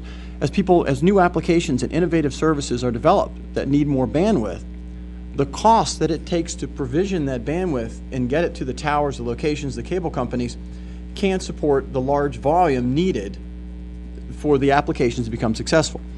Currently, in Virginia, and I'm speaking for the Virginia ISP Association and West Virginia Broadband Co-op, Virginia put in money from their tobacco subsidies funds, and they built an extension, and it was a broadband co-op to extend the fiber optic network from the primary peering point into Southern Virginia. In that, so far we have Microsoft right now. We made an announcement, Virginia made an announcement less than a month ago, the largest capital investment in the history of the state by Microsoft, putting a new data center in. Couldn't have been built if it wasn't for the enabling infrastructure. Right now, the amount of data center growth in the world right now, the world internet population in January, it took from 1994 to 2010 in January of this year to reach 1 billion. By May of this year, we reached 1.5 billion. By the end of this November, it's going to be 2 billion. We're already at 1.9. Now, with that, that's a multiple. For every one of those people who comes on, who are added to the internet, that's an additional requirement of servers and infrastructure that's needed in data centers.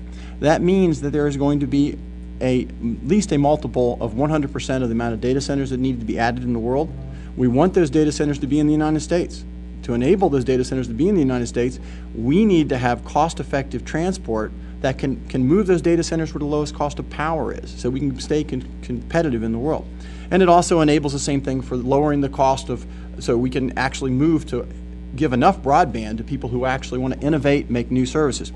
Now, as far as what the FCC can do, we need to enable things. Now, Virginia, it was easy for them because it was inside their own state. It was easy for them to do. As you start doing multiple states and you start working on broadband co-ops, things going through, easements and right-of-way issues kill projects.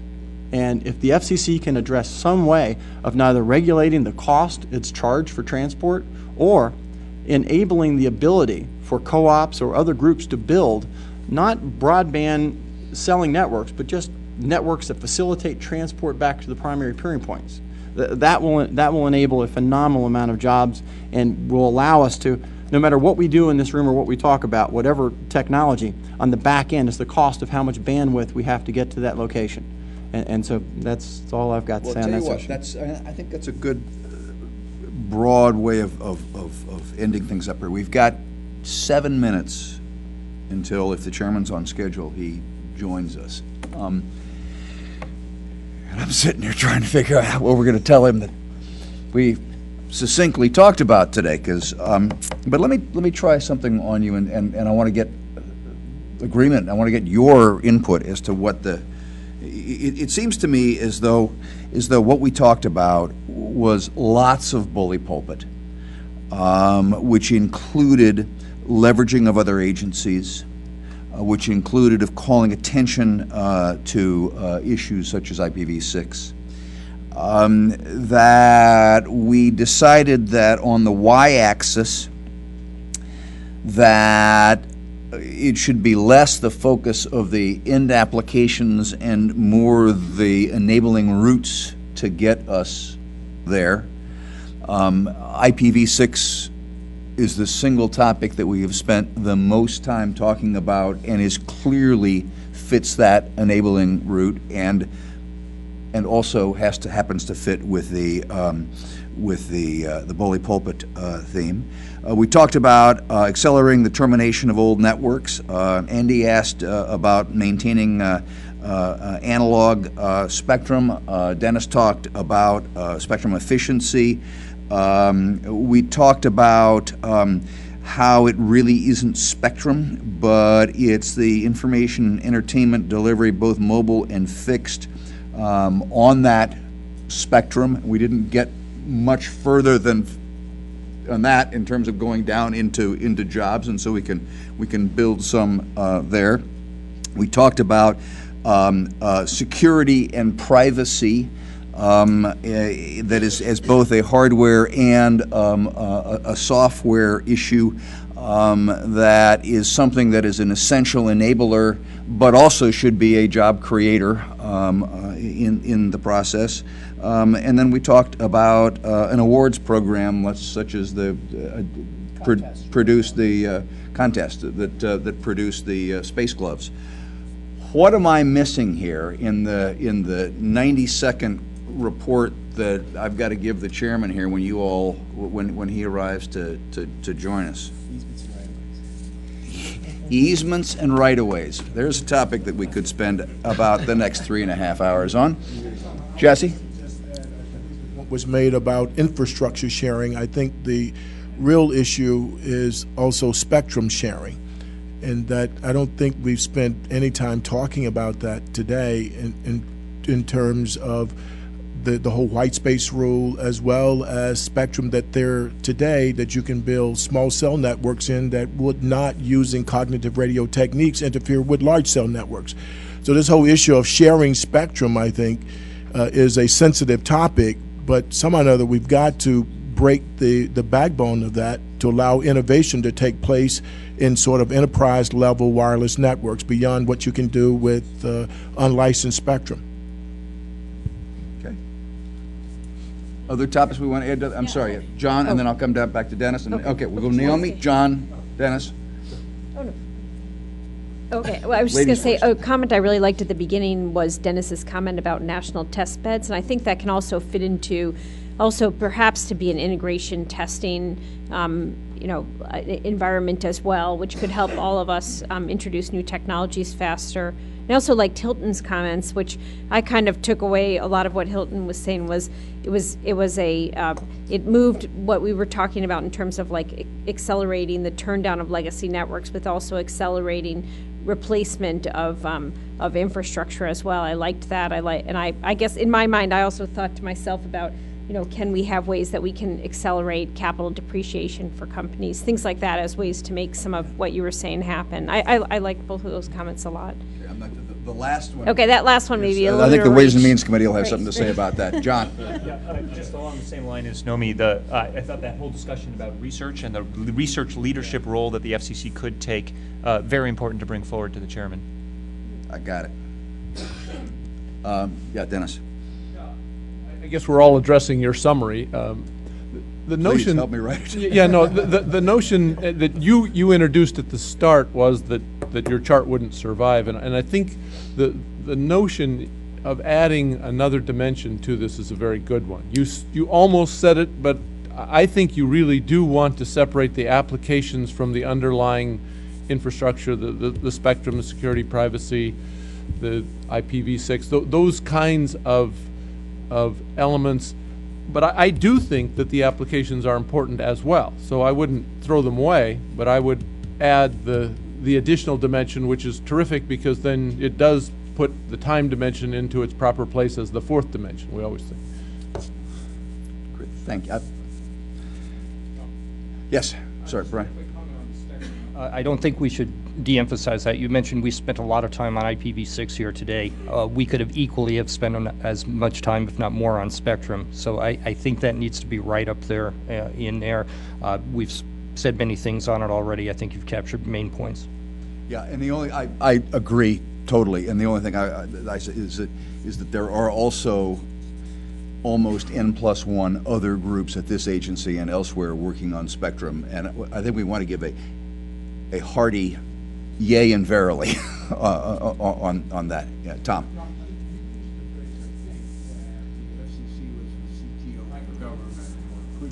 No, I used the phrase that it was the technology agency of the government. Without quibbling the words, though, I think we've identified a couple things for it to do in that role. And one is at least coordinating the privacy and security stuff for the other agencies so that we don't get special purpose networks and waste of frequency, waste of almost everything. Secondly, and we didn't talk about it, there should similarly be a coordination of physical infrastructure. That is, that the hardest time we had an enormously hard time in Vermont getting fiber buried with road projects because the DOT was in the way of doing that, which is absurd. Now Because we're we're back to built easements. Yep. back to his point, that there are lots of cases where the government is spending money on infrastructure and the communications needs to be thought of at the same time because it can be done. And so somebody needs to have, the specific thing is somebody needs to have responsibility for that, and the FCC would be a logical place, I think, to put that responsibility. So I'm thinking, ladies and gentlemen, I'm thinking that really what we're talking about here, and maybe what we ought to say to the chairman when he comes, is that these topics that we've identified today collectively are the topics that we need to farm out to working groups that we will assemble so that we can do this process of moving from the broad category to where is it that the FCC has jurisdiction to where is it that it has job impact. And that we ought to say to him that out of our discussion today, we have got this smorgasbord. We're going to start refining it in this way through some working groups, and then we'll come back and meet with him again to report on that. Is that a meaningful deliverable, Dick? Can I just change a couple of your words, Tom? You talked about where the FCC has jurisdiction or whatever words to that effect. Right. That flies in the face of the bully pulpit concept that you started with in my mind, because it seems to me that the FCC has an opportunity here to look beyond their, shall I say, narrowly defined traditional charter, and as long as they're not writing rules or proposing rules, but rather stimulating understanding and stimulating opportunity, why not? Point taken. Excellent point. Yeah, Julie. Great set of topics, but one thing that really struck me out of this is that we as an agency probably needed to do more to tell people about how we are coordinating with other agencies because there's actually a lot that's been going on all of the fronts that we've talked about, and to try to get the synergies between the agencies. So those are important topics, and I think we probably need to say more about what it is we are doing, and then hear feedback about what more we could be doing. Congratulations. You just volunteered. I did. To have one of the working groups. Yes. It didn't come up directly before. I'd like to suggest an offline process, because I think something that would be useful here is to just collect up inputs, not do it in real time, do it with a blog, or actually it's an online process, but not do it in real time. So, use the blog or whatever to collect inputs on where are the investment frictions. I mean, that seemed to be part of your agenda, is stimulating investment. I think we probably all, I had a long list, and I bet we all have lists of where we think the frictions are. And if we contributed those, it would probably be fairly easy to then coalesce them, and maybe a little more difficult to prioritize them. Because this group can't work on too many things, but we can probably, come to some agreement with a little difficulty about the priority within those. But I think if you start looking at frictions, there's a lot of frictions, and I think there's a lot that can be done about them. That is a great idea. Dennis? Yeah, one of the follow-up points to Julie's comment about the many things that are going on that are not always visible to all of us. Having been a veteran of the last round of TAC, one of the things that's going to be very important for us to nail down pretty early is sort of the rules of engagement. Because with the last round of TAC, one of the challenges, we do things in the vein that we have done them today, generated a lot of ideas, many of which we thought were terrific ideas, and then sort of get back together the next time and generate a whole nother set of ideas. But establishing true engagement and how we proceed forward is going to be an important one. And Julie's nodding his head fervently because he knows I'm the one that had the one and only vote that we had in the last round of tax. We actually voted on something, proposed it to the chairman. He had no idea what to do with something that came forward as a proposal from this body. But how we actually engage and how we, the things we should be doing, the things that we shouldn't be doing, is going to be really important from a structural standpoint. Because otherwise, we will frustrate ourselves or. And Dennis, I think it goes back also to the thing we said right at the very outset, and that is that everybody here is busy and has serious responsibilities in their day jobs, and a measure of the respect and appreciation for what everybody is putting in here is that we actually have some kind of actionable outcome here, and not just an interesting discussion group. Right, and it follows on with that. That's certainly an envelope for this, but there are things where, because there are already so many activities within the FCC, we can come up with a wonderful, spectacular idea that's already been totally worked, and there isn't really anything else that can be done. There are other areas where we maybe can change the course of activities if we knew how to provide that input in the most logical, appropriate way. So that trying to get that more rigorously nailed down up front would be really, really helpful, I think. And one of the things, I mean, I agree. One of the things I've talked to the chairman specifically about is that it's fabulous when you've got guys like Walt and Julie and Doug and John and as resources, but like everybody else at this table, they got other things to worry about, and this then starts sliding down the list. I mean, one of the great things about having Chris Lewis, who's now going to hand me a note to tell me really what I think,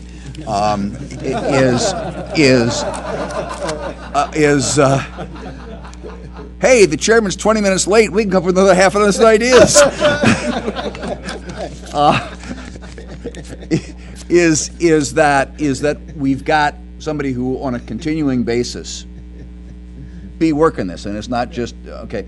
He has to wake up in the morning and look himself in the eye when he's shaving and say, okay, what am I doing to move TAC forward today? Not that Julie and Doug and everybody doesn't, but they think about other things too. Some level of appreciation. Yeah. Unbelievably busy. So I mean, I think that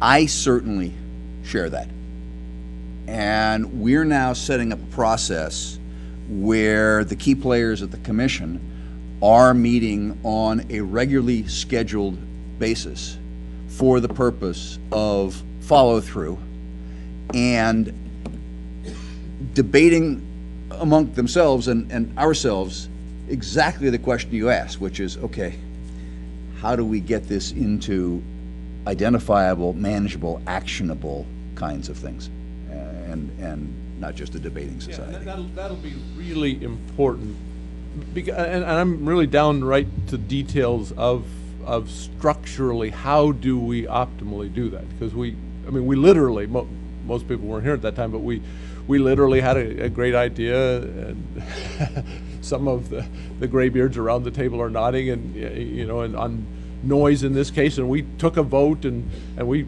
said we ought to go do it, and everybody around the table agreed, and nothing happened, and we felt so strongly about it, we ultimately literally passed the cup.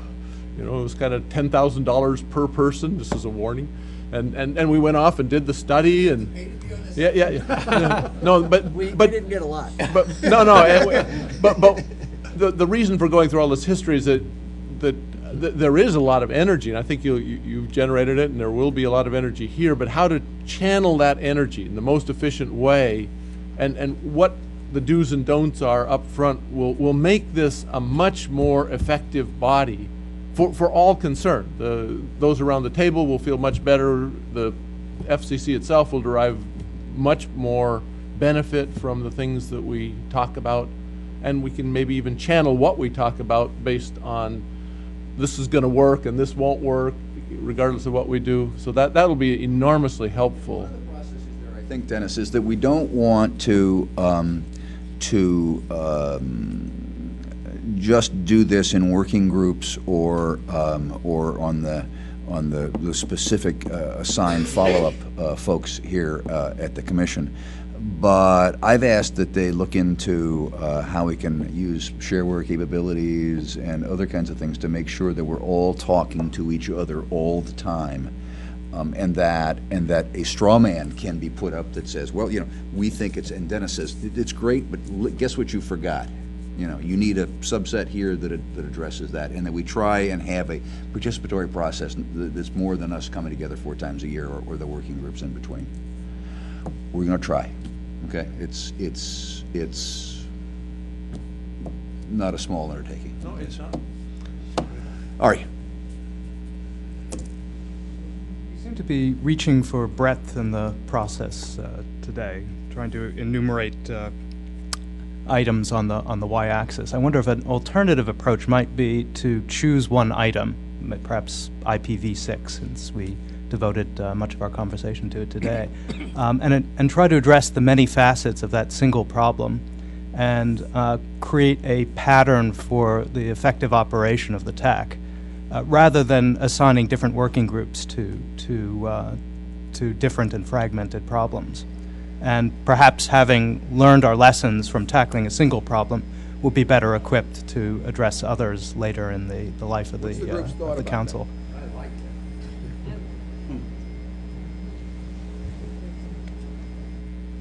Is there a budding consensus here, John? Just to bound scope. So a year on IPv6 would possibly be excessive with regard to the other things we might want to think about. But so if we have an appropriately bounded scope, it seems like a fine idea.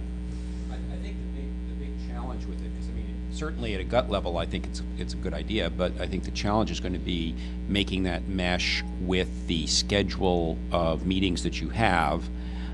And a kind of measurable endpoint. Which is sort of what you're saying. Because if you're going to do that, you probably wind up dedicating 6 months worth of work to IPv6 to get a pattern down before you start looking at any other issues. And much as IPv6 fascinates me as an issue, I suspect there are people around the table who would be more fascinated by other ideas. So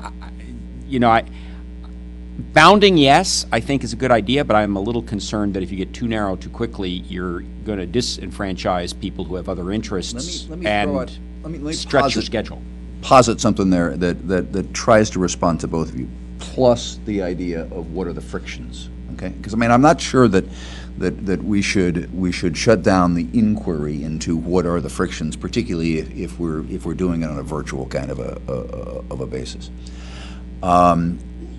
If we spend 6 months before we get to a point where we can suggest to the chairman that this agency ought to be the champion on IPv6 in a Y2K kind of a manner, then I think we probably spent too much time on that.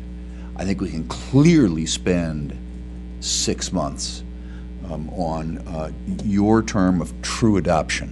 What is true adoption? We started to see some differences in interpretation of that right here. But maybe there are also stages in this, and I take from the group that of all the things we've talked about, IPv6 is the greater of the equals. That we ought to have some kind of of this group thinking through for the chairman what the opportunities are. It should be sooner rather than later, but perhaps it should not be to the exclusion of frictions and some of the other kinds of topics that we've addressed here. Dennis? Yeah, that would be my recommendation. We could make a main theme, but I would say that we should at least have a couple of other themes because of the constituency around the table. If there will be people that are not interested in that one theme or any one theme that we would select.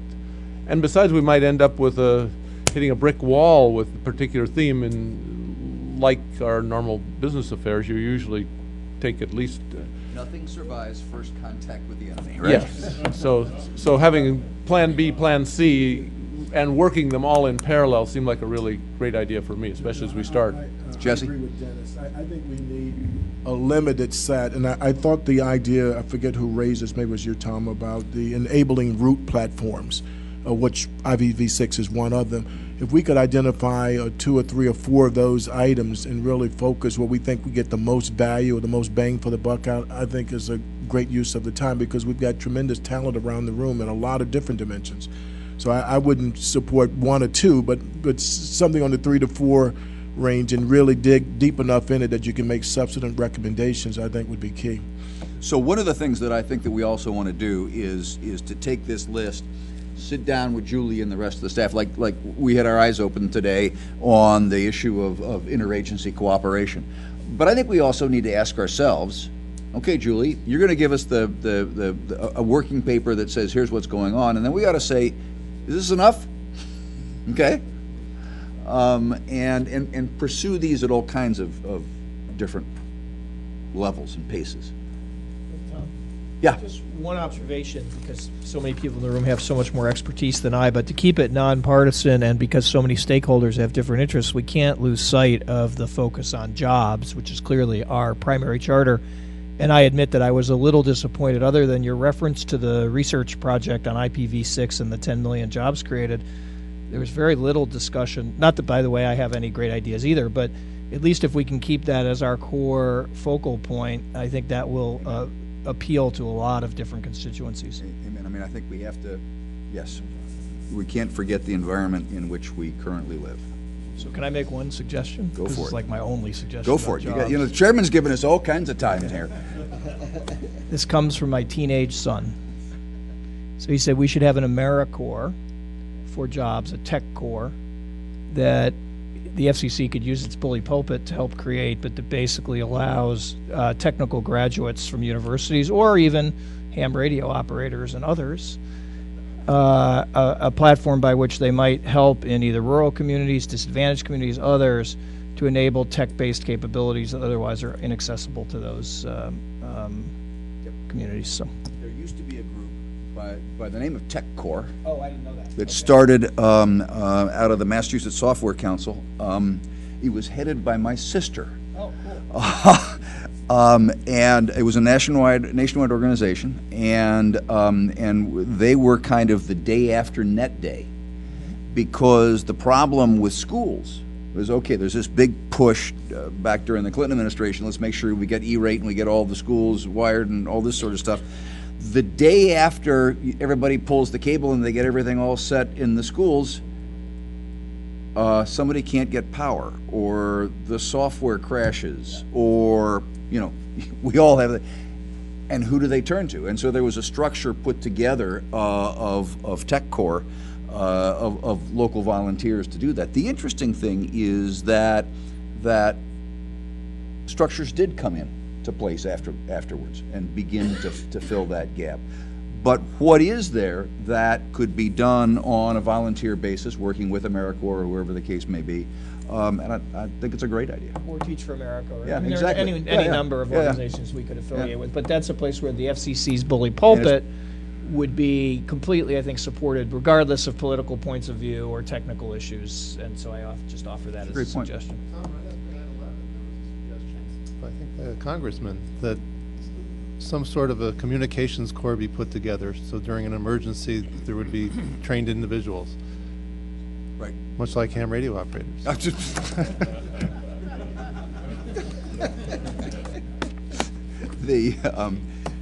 We're going to give the chairman a report from the Radio Relay League when he gets here.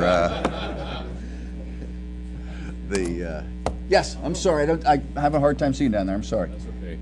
I'm probably one of the last ones to speak, so I've been listening intently and great conversation. One thing, going back to the discussion about jobs and how we put people to work right away, there's a couple thoughts I just want to throw out there. One of them is I look at things from both a tactical and a strategic point of view, and I think that's what we're talking about.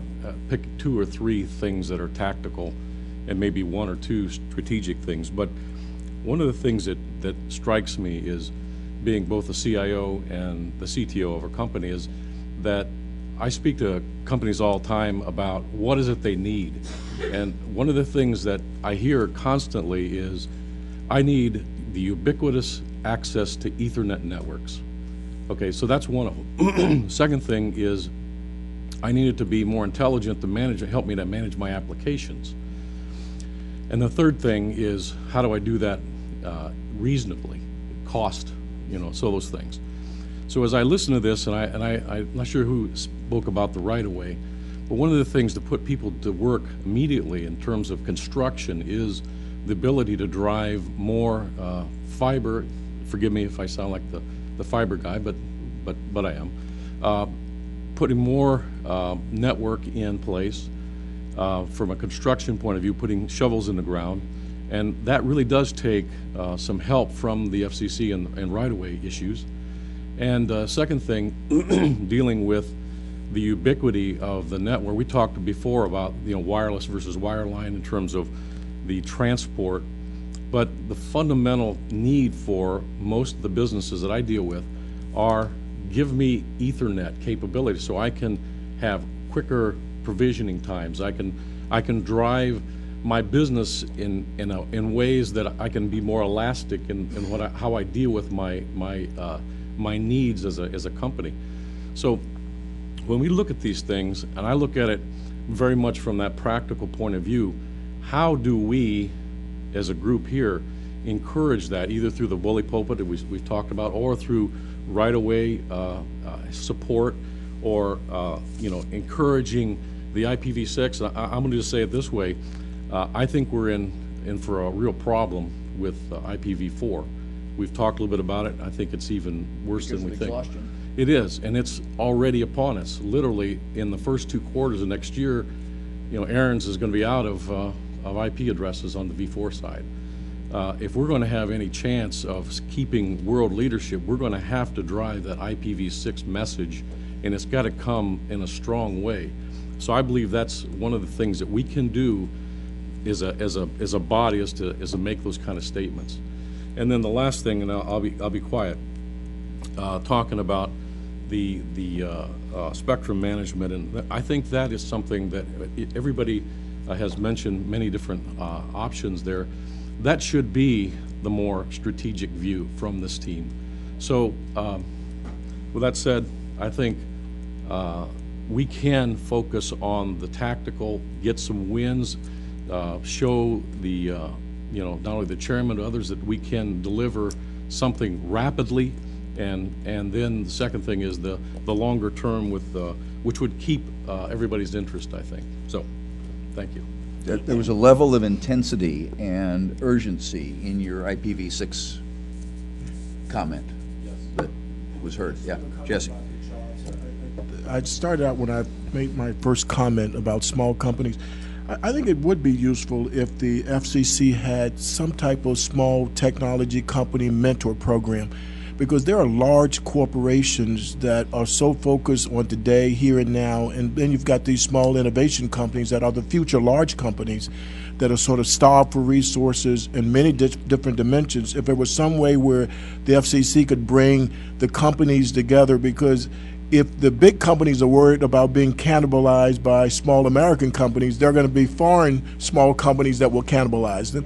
Jesse, what is it that the commission could bring to that kind of a body, well, other than assembling? I hate to use an over euphemistic comment of the dating game, right? But basically creating a forum where small innovation companies that are in the space of large companies with tremendous resources that are driving industry segments today could say, these are the companies that will create the future thing that may displace me, but that may be into the future, and I want to enable that because that's where the new jobs are going to come from. I mean, you're going to get a certain percentage of jobs from these very large companies, but it's going to be measured where you have tremendous growth opportunity from small companies. Like right? I said, I mean, the Census Bureau says that more than half of the new jobs, the net new jobs in America, are created by companies that are less than 5 years old. Yeah.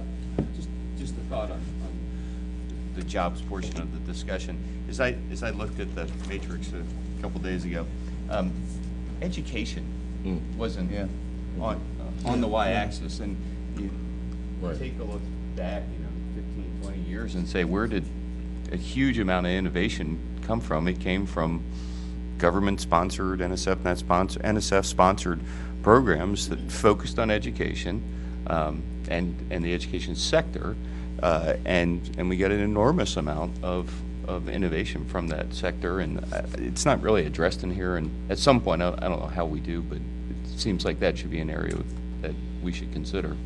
One would think that there would be, this would fit into, for instance, the interrelationship with other agencies, and one would think that there would be an appropriate role for the FCC to be championing tablets and electronic textbooks with the Department of Education, for instance, and they're, you know, it's not the FCC's turf, but it is the space that the FCC understands as the technology agency. Ergo, what do you do about it? Yeah. One of the roles that the FCC has, okay, and it's sort of circular, is it does talk to Congress. Okay? And if you look at, and Congress talks to it, it's, you know, it's both directions. And if you were to look at the last Communications Act that we had as a nation, the internet was mentioned how many times? Okay. So, I mean, one of the things I thought this body would do is look at what's the future, okay, and what really should be reformulated in that regulatory space, and what is the right turf for this organization from a technological point of view. And the press today reports that there may be some congressional consideration of what a new telecom act would look like that would perhaps begin that debate. Tom. Mike. Microphone. Not Mike. Mike. I wondering who Mike was. Who's Mike? I really wanted to respond. Fire at will. Who's Will? An obstacle to small business, and I've lived through it most of my life, is regulation, because big business can afford to have a regulatory affairs person to do lobbying and so on. So if we want more, and if we can't, I don't think it's a good idea for the FCC to pick winners in the sense that it sets up a seed capital fund, and I don't think that practically we'd get the funding to do that anyway. But if we could have a experimental regulation light in the areas that are very important, like the white spaces, for example, a way that a small company would be able to get experimental licenses, would be regulated by rule, could get out from under the burden of... to have the chief of the electromagnetic compatibility division sitting right here at this table. And as Julie is chomping on the bit to tell you, we actually are doing something Oh, that's in great. area that we will come back to you very shortly and explain. So this is an area we have taken input. To be fair, we've taken input from a number of different sources. In academia, it's even worse. I think whatever the small business can do in academic environment, they find it even more onerous. So we're working on something right now that attempts to address just this issue. And I think if we do that, and that's great to hear, with small business, if we want something to be effective with small business, then we have to market it to them as well, because it's not as if they have a Washington every small company has a Washington representative who's going to hear about this wonderful new program. So I hope that's part of the solution, but it's great to hear that you're doing that, because I think the innovation does come from there, but it's much harder to do innovation in the regulated areas than it is in the unregulated areas. It was so much easier in software than it is in radio or it is in white spaces. So I think that's something tangible we can do that doesn't cost money, but gives an opportunity for small businesses who really can create jobs to create them. Brian? Your comment. I'm sorry. Did I miss you, John? Go ahead. Yeah, because I want to bring us back to. Okay, John. Just yeah. As a company that was a performer under the SBIR program under DoD, right. There's a lot of outreach in that program. A lot of the technology companies that might be doing interesting things in this space will be SBIR performers. So perhaps a link up there could do that kind of marketing that you're talking about and reach out to people. They have conferences and email blasts and all that kind of stuff all running. Right. Yeah, I just wanted to bring us back and make sure we closed what Dennis, Jesse, and Harold said earlier about bounding ourselves, to a small number of tactical items, some strategic items. IPv6 may fall under that tactical approach, but again, I agree with that approach, and just want to make sure we capture that in the message we give to the chairman. Yeah, what I intend, if it is okay with all of you, and anybody can jump in after I do my thing and say, no, Wheeler's all wrong. I don't know what meeting he was at. But I intend to kind of go through the laundry list and then to say that through various means of communicating amongst ourselves, we're going to have and working with the staff, we're going to have a winnowing down process, because what we don't want to have is a laundry list of things that are so big that nobody can get their arms around them, and that there has to be a prioritizing process that goes on. Here, is that okay? Dennis? Maybe because we have the time, I wouldn't do this normally, but take full advantage of the time. Of the things that we have talked about today, if I could put Julie or Doug or Walter on the spot, of those things that we've talked about, which are most valuable to you as you see them right now? I mean, I know I'm really putting you on the spot and you need some time to digest it, so we won't hold you to this is the answer, but. I'm going to say I got pulled out of the meeting for Oh, that's a very poor defense. Great cop-out, Doug. Hey, I'll give it a shot. I don't know that, I'd be real hesitant to pick which ones are the most important. Just a couple of because I thought we have quite a few terrific things to look at. Certainly IPv6 is right in front of us. So that strikes me that's not something you can put off for a year. The spectrum issues you kind of lump all together, and spectrum is an enabling technology for lots of. There's some things we haven't talked about that I think would come up in subsequent discussions that are probably more technical and how they're going to impact networks and systems as we go forward in understanding that. Some of the ideas that we've talked about, I think, tipping our hand, we have come up before on the experimental side, promoting research and so forth. So those are all, I think worthwhile things to do. I mean, there wasn't anything on the list that jumped out at me like, well, that's be a waste of time. Let me, everybody speaking from their buyer's perspective, but some of the topics that were raised cut across issues we're struggling with. Legacy systems, we know about that, okay? We're trying to go from the PSTN to an IP-based infrastructure. We know about that. 911, we know about that as a legacy issue. I would be intrigued with, those are from my perspective, what you think are the legacy issues. That would be important input to us. Another topic we struggle with is shared infrastructure. I can tell you every group we've gone to that wants their own network insists that, one, they really need their own network, and two, it's very difficult for them to describe what their specific requirements are that would need to go into a shared infrastructure. So if we're going to have a shared infrastructure, how we define what that is and how we set the goals for that is extremely important. And the other thing we lightly touched on, but understanding how we can facilitate research on technologies that are important to you.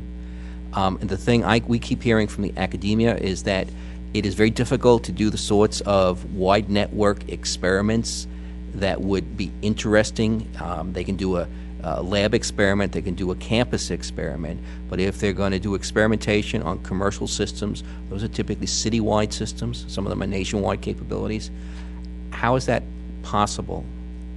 So, those are my pet peeves. So we have been joined by Chairman Janikowski, and Mr. Chairman, I can say without fear of successful contradiction that you have quite a group that you have assembled here of people with keen insights and a lot of passion about the world in which you and your agency oversee. We started out the discussion with a straw man built around a matrix that had FCC activities across the y-axis and various applications across the x-axis and the y-axis, various applications, and it did not survive contact with the minds at this group. Exactly, and I think there were. Let me see if I can summarize some of the reaction to the approaches, and then talk about some specific issues. One was, as we looked across the x-axis, there was a great deal of time spent in the first column, agency follow-through, the /bully pulpit. What are the things that can be done because of the FCC's leadership role that do not require regulatory action or rulemakings, and in fact may be broader than the specific legislative mandate of the Commission, but since the Commission is the technology agency of the country, are naturals for it. And we'll give you an example of that, in several examples in a second. The second was, as we looked at the y-axis, it was clear that we were looking at applications where instead we should have been looking at the underlying architecture or the roots of those applications, and that, again, we should be looking at the cells of various agency action. But then there were also two other dynamics that made this into a Rubik's Cube, that there was a third dimension, which was the dimension of what is the FCC's traditional charter. And then there was a fourth dimension of time, and the timeliness of the impact on the principal focus, which was investment and job creation. So with that as kind of the construct, we spent a lot of time talking about the FCC bully pulpit ideas, again, regardless of what the traditional charter of the FCC may be. And so, for instance, some of the things that we are going to be pursuing both with the staff and in working groups and in our ongoing electronic communications are leveraging with other agencies, both in terms of policies and funding opportunities for public-private partnerships. And Julie said to us, you guys really don't understand how much work is being done there already, and he's going to help educate us on that. There has been talk about that Dennis led the charge on in terms of national test beds. What can the FCC do to become a registration point, if you will, to identify national test beds for the development of innovative ideas that then result in investment and job creation. There was talk about what could be done with a tech core, what could be done to help mentor small companies in the process. But the largest bully pulpit application was a lengthy discussion. The single topic that took most of the time of this meeting was IPv6, and how there is a significant need for leadership on the transition to IPv6. Statements have been made such as, we're going to run out of addresses for some applications next year, such as China has made the Internet of Things a national priority, and we can't move on the Internet of Things without IPv6. Such as the challenge of what Kevin called the true adoption, not just, yes, the federal government has said we're going to do IPv6, but the true implementation options, and it kept coming back to an analog of Y2K and the bully pulpit of what can be done to educate people about the need for the upcoming challenge and what has to be done for the implementation of IPv6. An awareness kind of an activity, as well as an implementation activity that may in fact have some regulatory aspects to it. But then when we moved onto other issues in the y-axis, the challenge was, I kept doing this. How do we move from the conceptual issue through the to the authority of the FCC to job creation? And so what we're going to try and do is to assemble some working groups to come back to you with some further thoughts on that process, on issues such as IPv6, such as accelerating the termination of old networks and infrastructure, basic questions like why maintain analog spectrum? Is it possible to have a gas mileage standard, Moore's Law vision for spectrum efficiency? To address the things that spectrum enables, information and entertainment, to address privacy and security, both from its hardware and software, as well as network aspects. To address the question of, it kept coming up that the issue of easements is inhibiting putting shovels in the ground and creating infrastructure, hiring people, etc. And then lastly, does it make sense for this agency to do like NASA has done and to have some kind of a contest process with an award that recognizes leadership in the appropriate fields? And lastly, that we are going to be blogging among ourselves in order to bring back to this group and to you again a collection of the frictions that exist that inhibit investment. And we are going to try and identify those frictions, prioritize them, and target the things that where the FCC has jurisdiction and where those things impact directly on jobs. And that's what your group has been doing for the last several hours. We're glad you're here. I'm glad I'm here, and I'm not unglad that I was away, because it sounds like these people worked, Mr. Chairman. No, this is fantastic. First of all, Tom, thank you for agreeing to do this, and I don't know how you kicked it off. Tom and I have been talking about this for quite some time. The idea of having this TAC with this kind of people focused and chartered as it is. And it's just terrific to see it up and running, to see all of you here, and thank you all for taking the time to do this. I think you really honor the agency with your presence here. Hopefully, you'll take away some additional desire to harness the opportunities that you're talking about. But we certainly take it very seriously that you're all here, and I think it's very motivating to us, the kind of, just your presence, but also the kind of discussion that you're having. The reason that what's been going on in this room is so important to me is, one,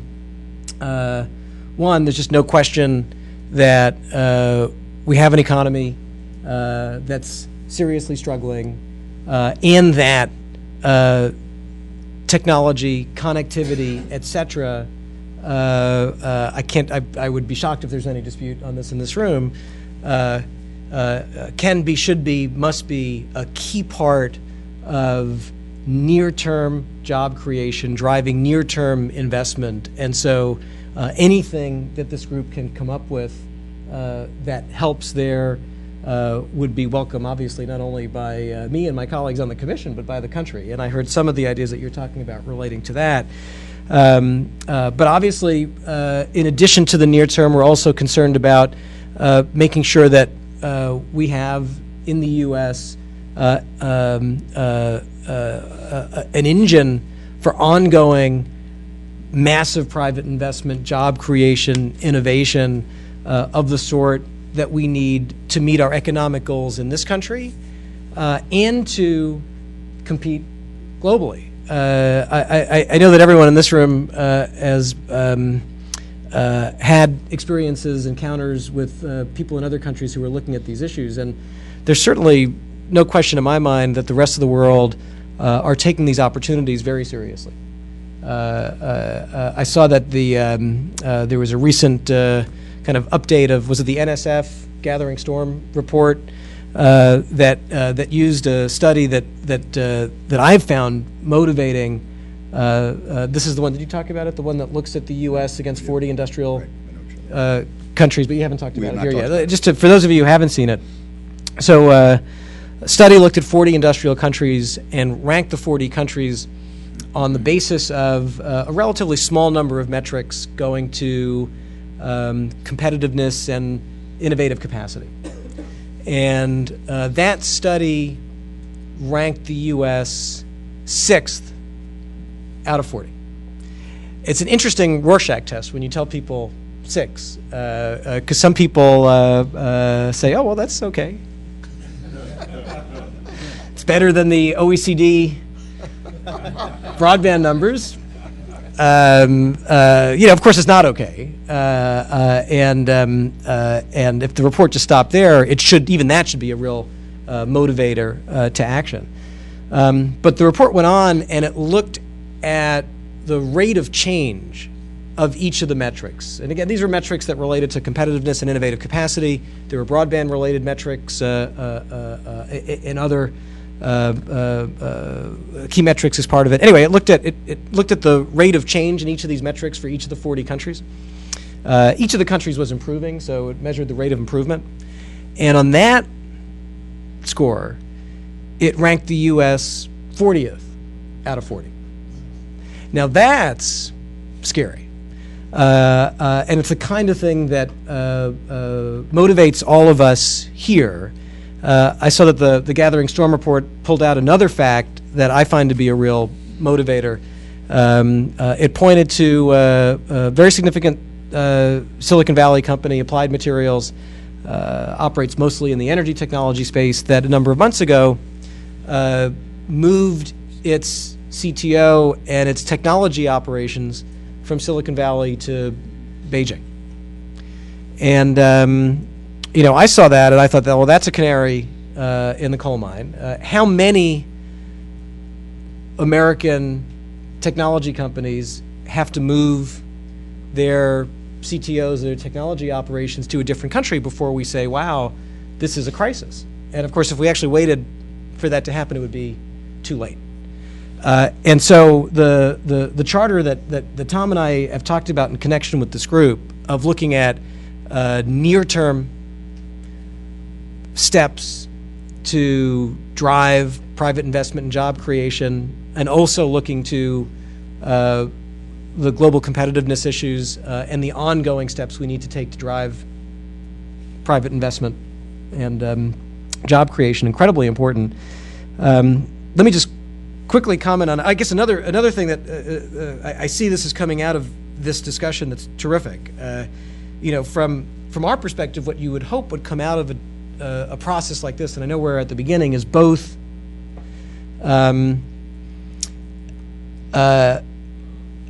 identification of ideas that by happy coincidence we're already working on, and help in improving those and accelerating them. And some of what you've talked about, you mentioned, Julie, talking about some of our work with other agencies. Did you have a chance to tell the story about our FCC-FDA relationship?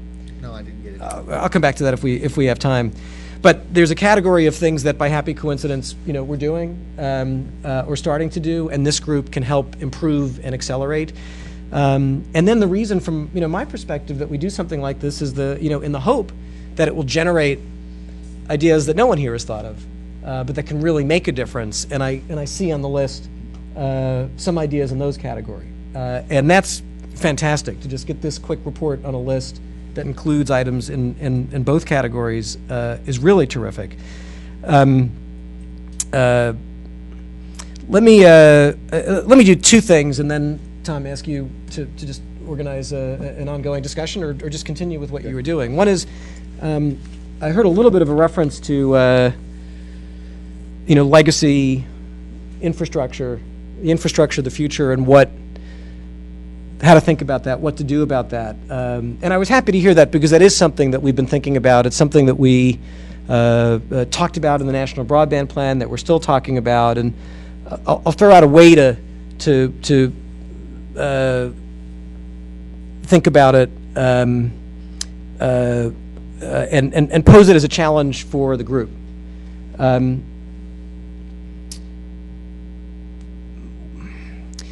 There are at least a couple of areas where our country's success in the 20th century are posing challenges around doing what we arguably need to do in the 21st century to have as successful a 21st century when it comes to our economy. One of those areas is spectrum use. And I'll take, and I hope this will be received in the spirit that it's intended, but what happened with broadcast spectrum in the United States in the 20th century was an extraordinary success. We commercialized spectrum in this country thanks to the broadcasting industry, fast, early, robustly, and created an extraordinary industry that brought enormous benefits to our economy and beyond. As we sit here today, the broadcast TV that many of us as children got over the air, 90% of Americans get through cable or satellite, and it poses issues that I think are better to talk about openly, and we've put some ideas on the table that we think are important to tackle it.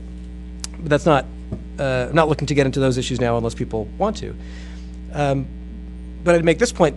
Similarly, the rollout of voice telephony over copper in the 20th century, extraordinary success story. Fueled, connected Americans, connected businesses, fueled our economy, and was very important in the success of our economy in the 20th century. Today, the systems, dependencies, reliances that arose around it create challenges to steps that I'd say now arguably we need to take, I think we do need to take, to drive our economy and our global competitiveness in the 21st century.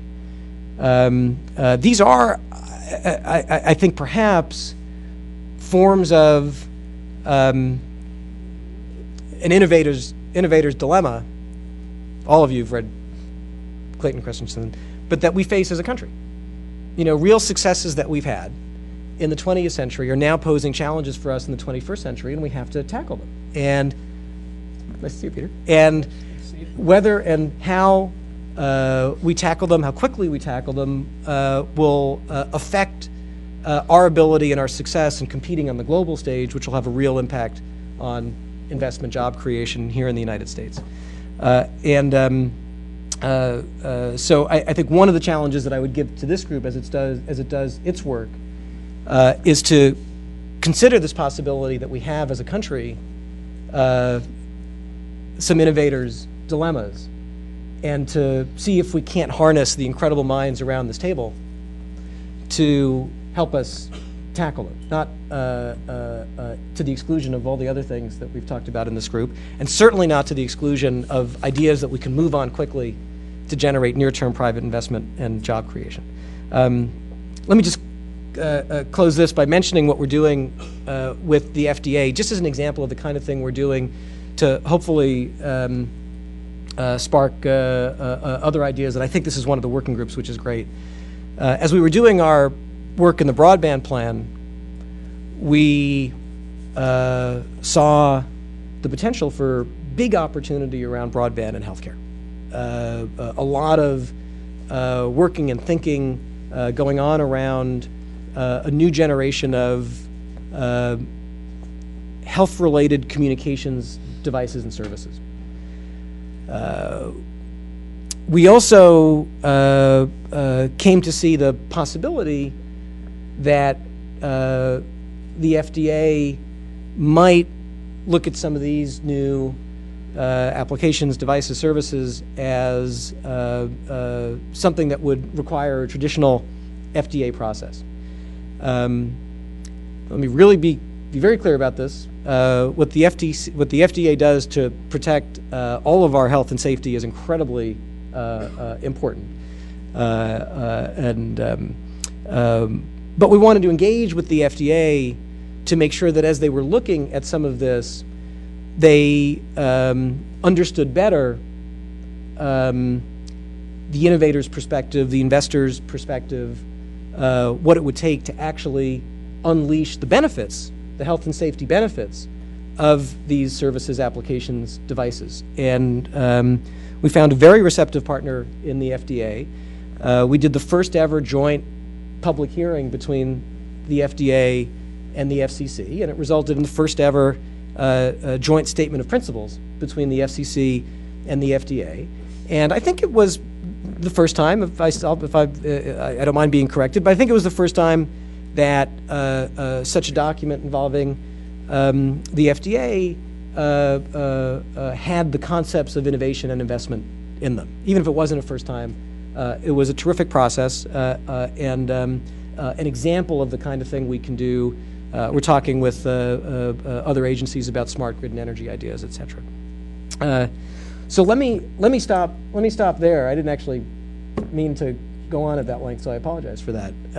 But I'd love to encourage this discussion to continue, participate in it if I can, and tell you that I think based on what I've heard so far, you're on a great track to produce some real benefits for the agency and the American people. Well, let's do two things. One, we made the commitment to this group that we would begin on time and end on time, okay? And that means that we will end in 6 minutes. We have to respect your time too, sir. But in the next 6 minutes, this is a shy and retiring group. None of them had any ideas. They were all, very reticent. Here's your chance, folks. Somebody want to step up and correct what I said for the record, or respond to what the chairman said? Mark. Yes. Well, first, Chairman, your speech on invisible spectrum, I would like to say that was a very good speech that you did. Thank you. Yes. And to go back to your Gathering Storm report, actually, what we're looking at today, right now in the U.S., and some of the issues we brought up with easements and right-of-ways go back to basically the ability and viability for next-generation applications and enabling current applications by cost effectiveness. But it also affects the ability for the U.S., which is very important for us in a global economy, for us to maintain the primary amount of traffic coming to the country so we get favorable peering prices. Right now that's done because we only have 5% of the world population in the United States is on the internet. So basically if you were to do the actual peering, we wouldn't be the favorable place where we'd have the lowest cost of internet. The data centers in the U.S. drive that, and most of the traffic from the outside world comes to the U.S. and drives that. We're at a point right now to where the internet population in the last 10 months has grown by 100%, which means that there's going to be a multiple of 100% plus probably 1 to 2% more because of additional bandwidth usage for requirements for the data centers. If those data centers can't be cost effectively done inside the United States, and they were to move outside the United States, we would lose our peering arrangements, which could be basically a very point into your Gathering Storm operation that could be devastating. I'd love to give this group and some others more information on that if needed. But thank you again for putting this group together. And we had a fascinating conversation with Mark earlier about the threat to the leadership in peering and how peering is really decided by power and by infrastructure. and that, interestingly enough, infrastructure follows power. And the problems in that infrastructure being able to move to follow the power as a result of easement issues creates. Is that a fair statement? Okay, so there's one of the issues we discussed, and Just who a else? very Yeah. quick note on that. I'm glad you mentioned easements, rights of way. Very quickly, I think that this is an area where, as one of the working groups and efforts, I'd very much appreciate some focus.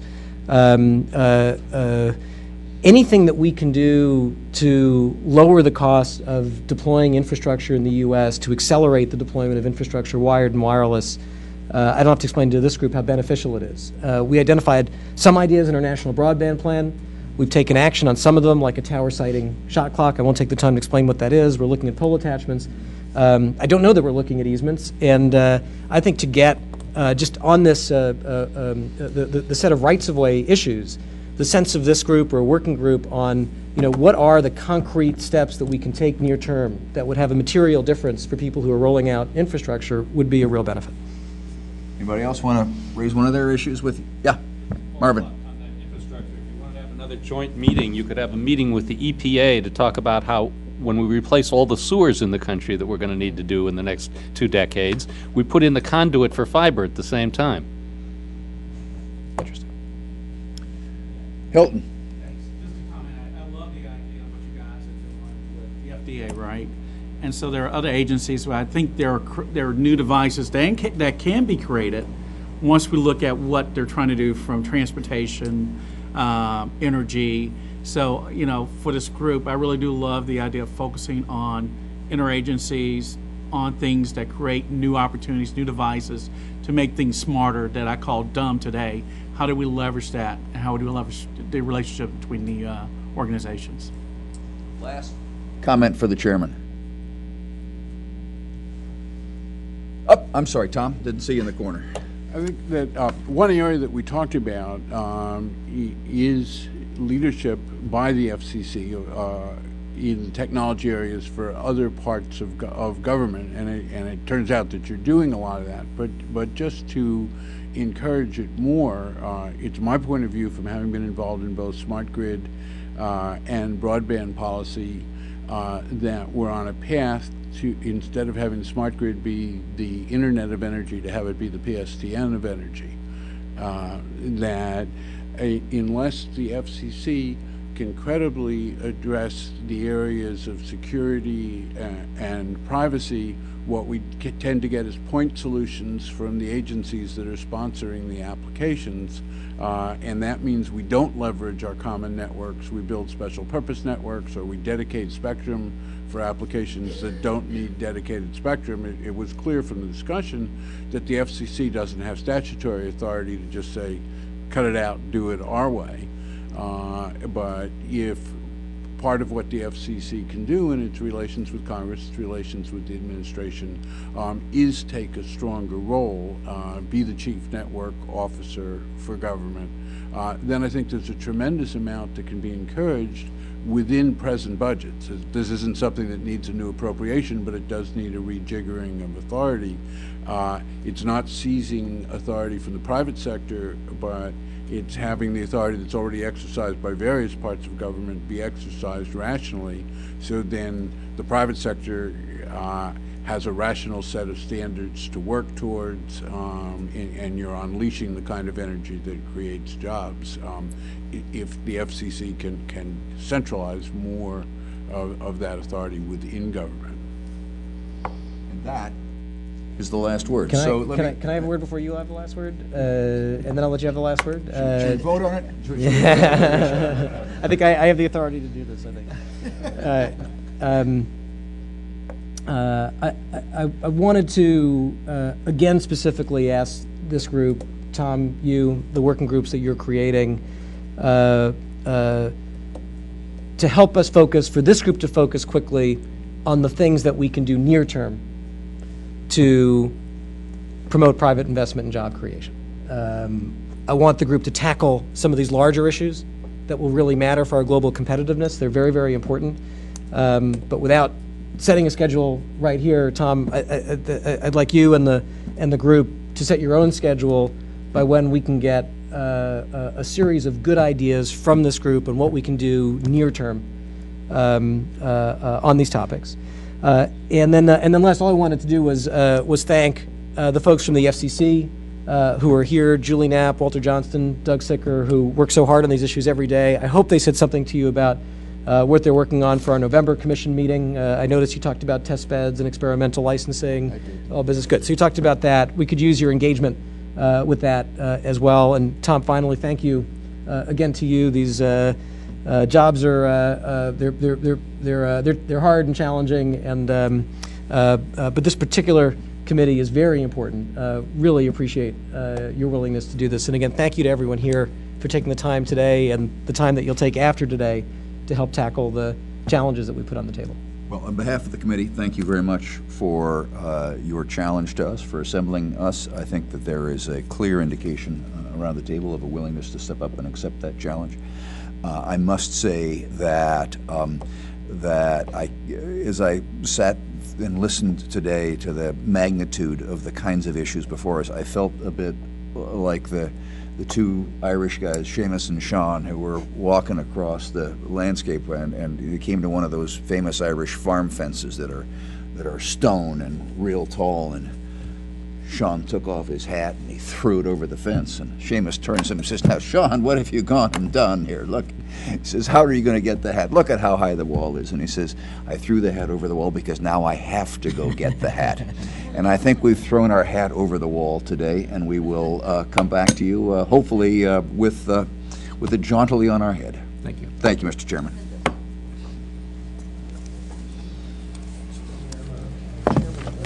Okay, thank you, sir. Thank you. Let's catch up and talk about it.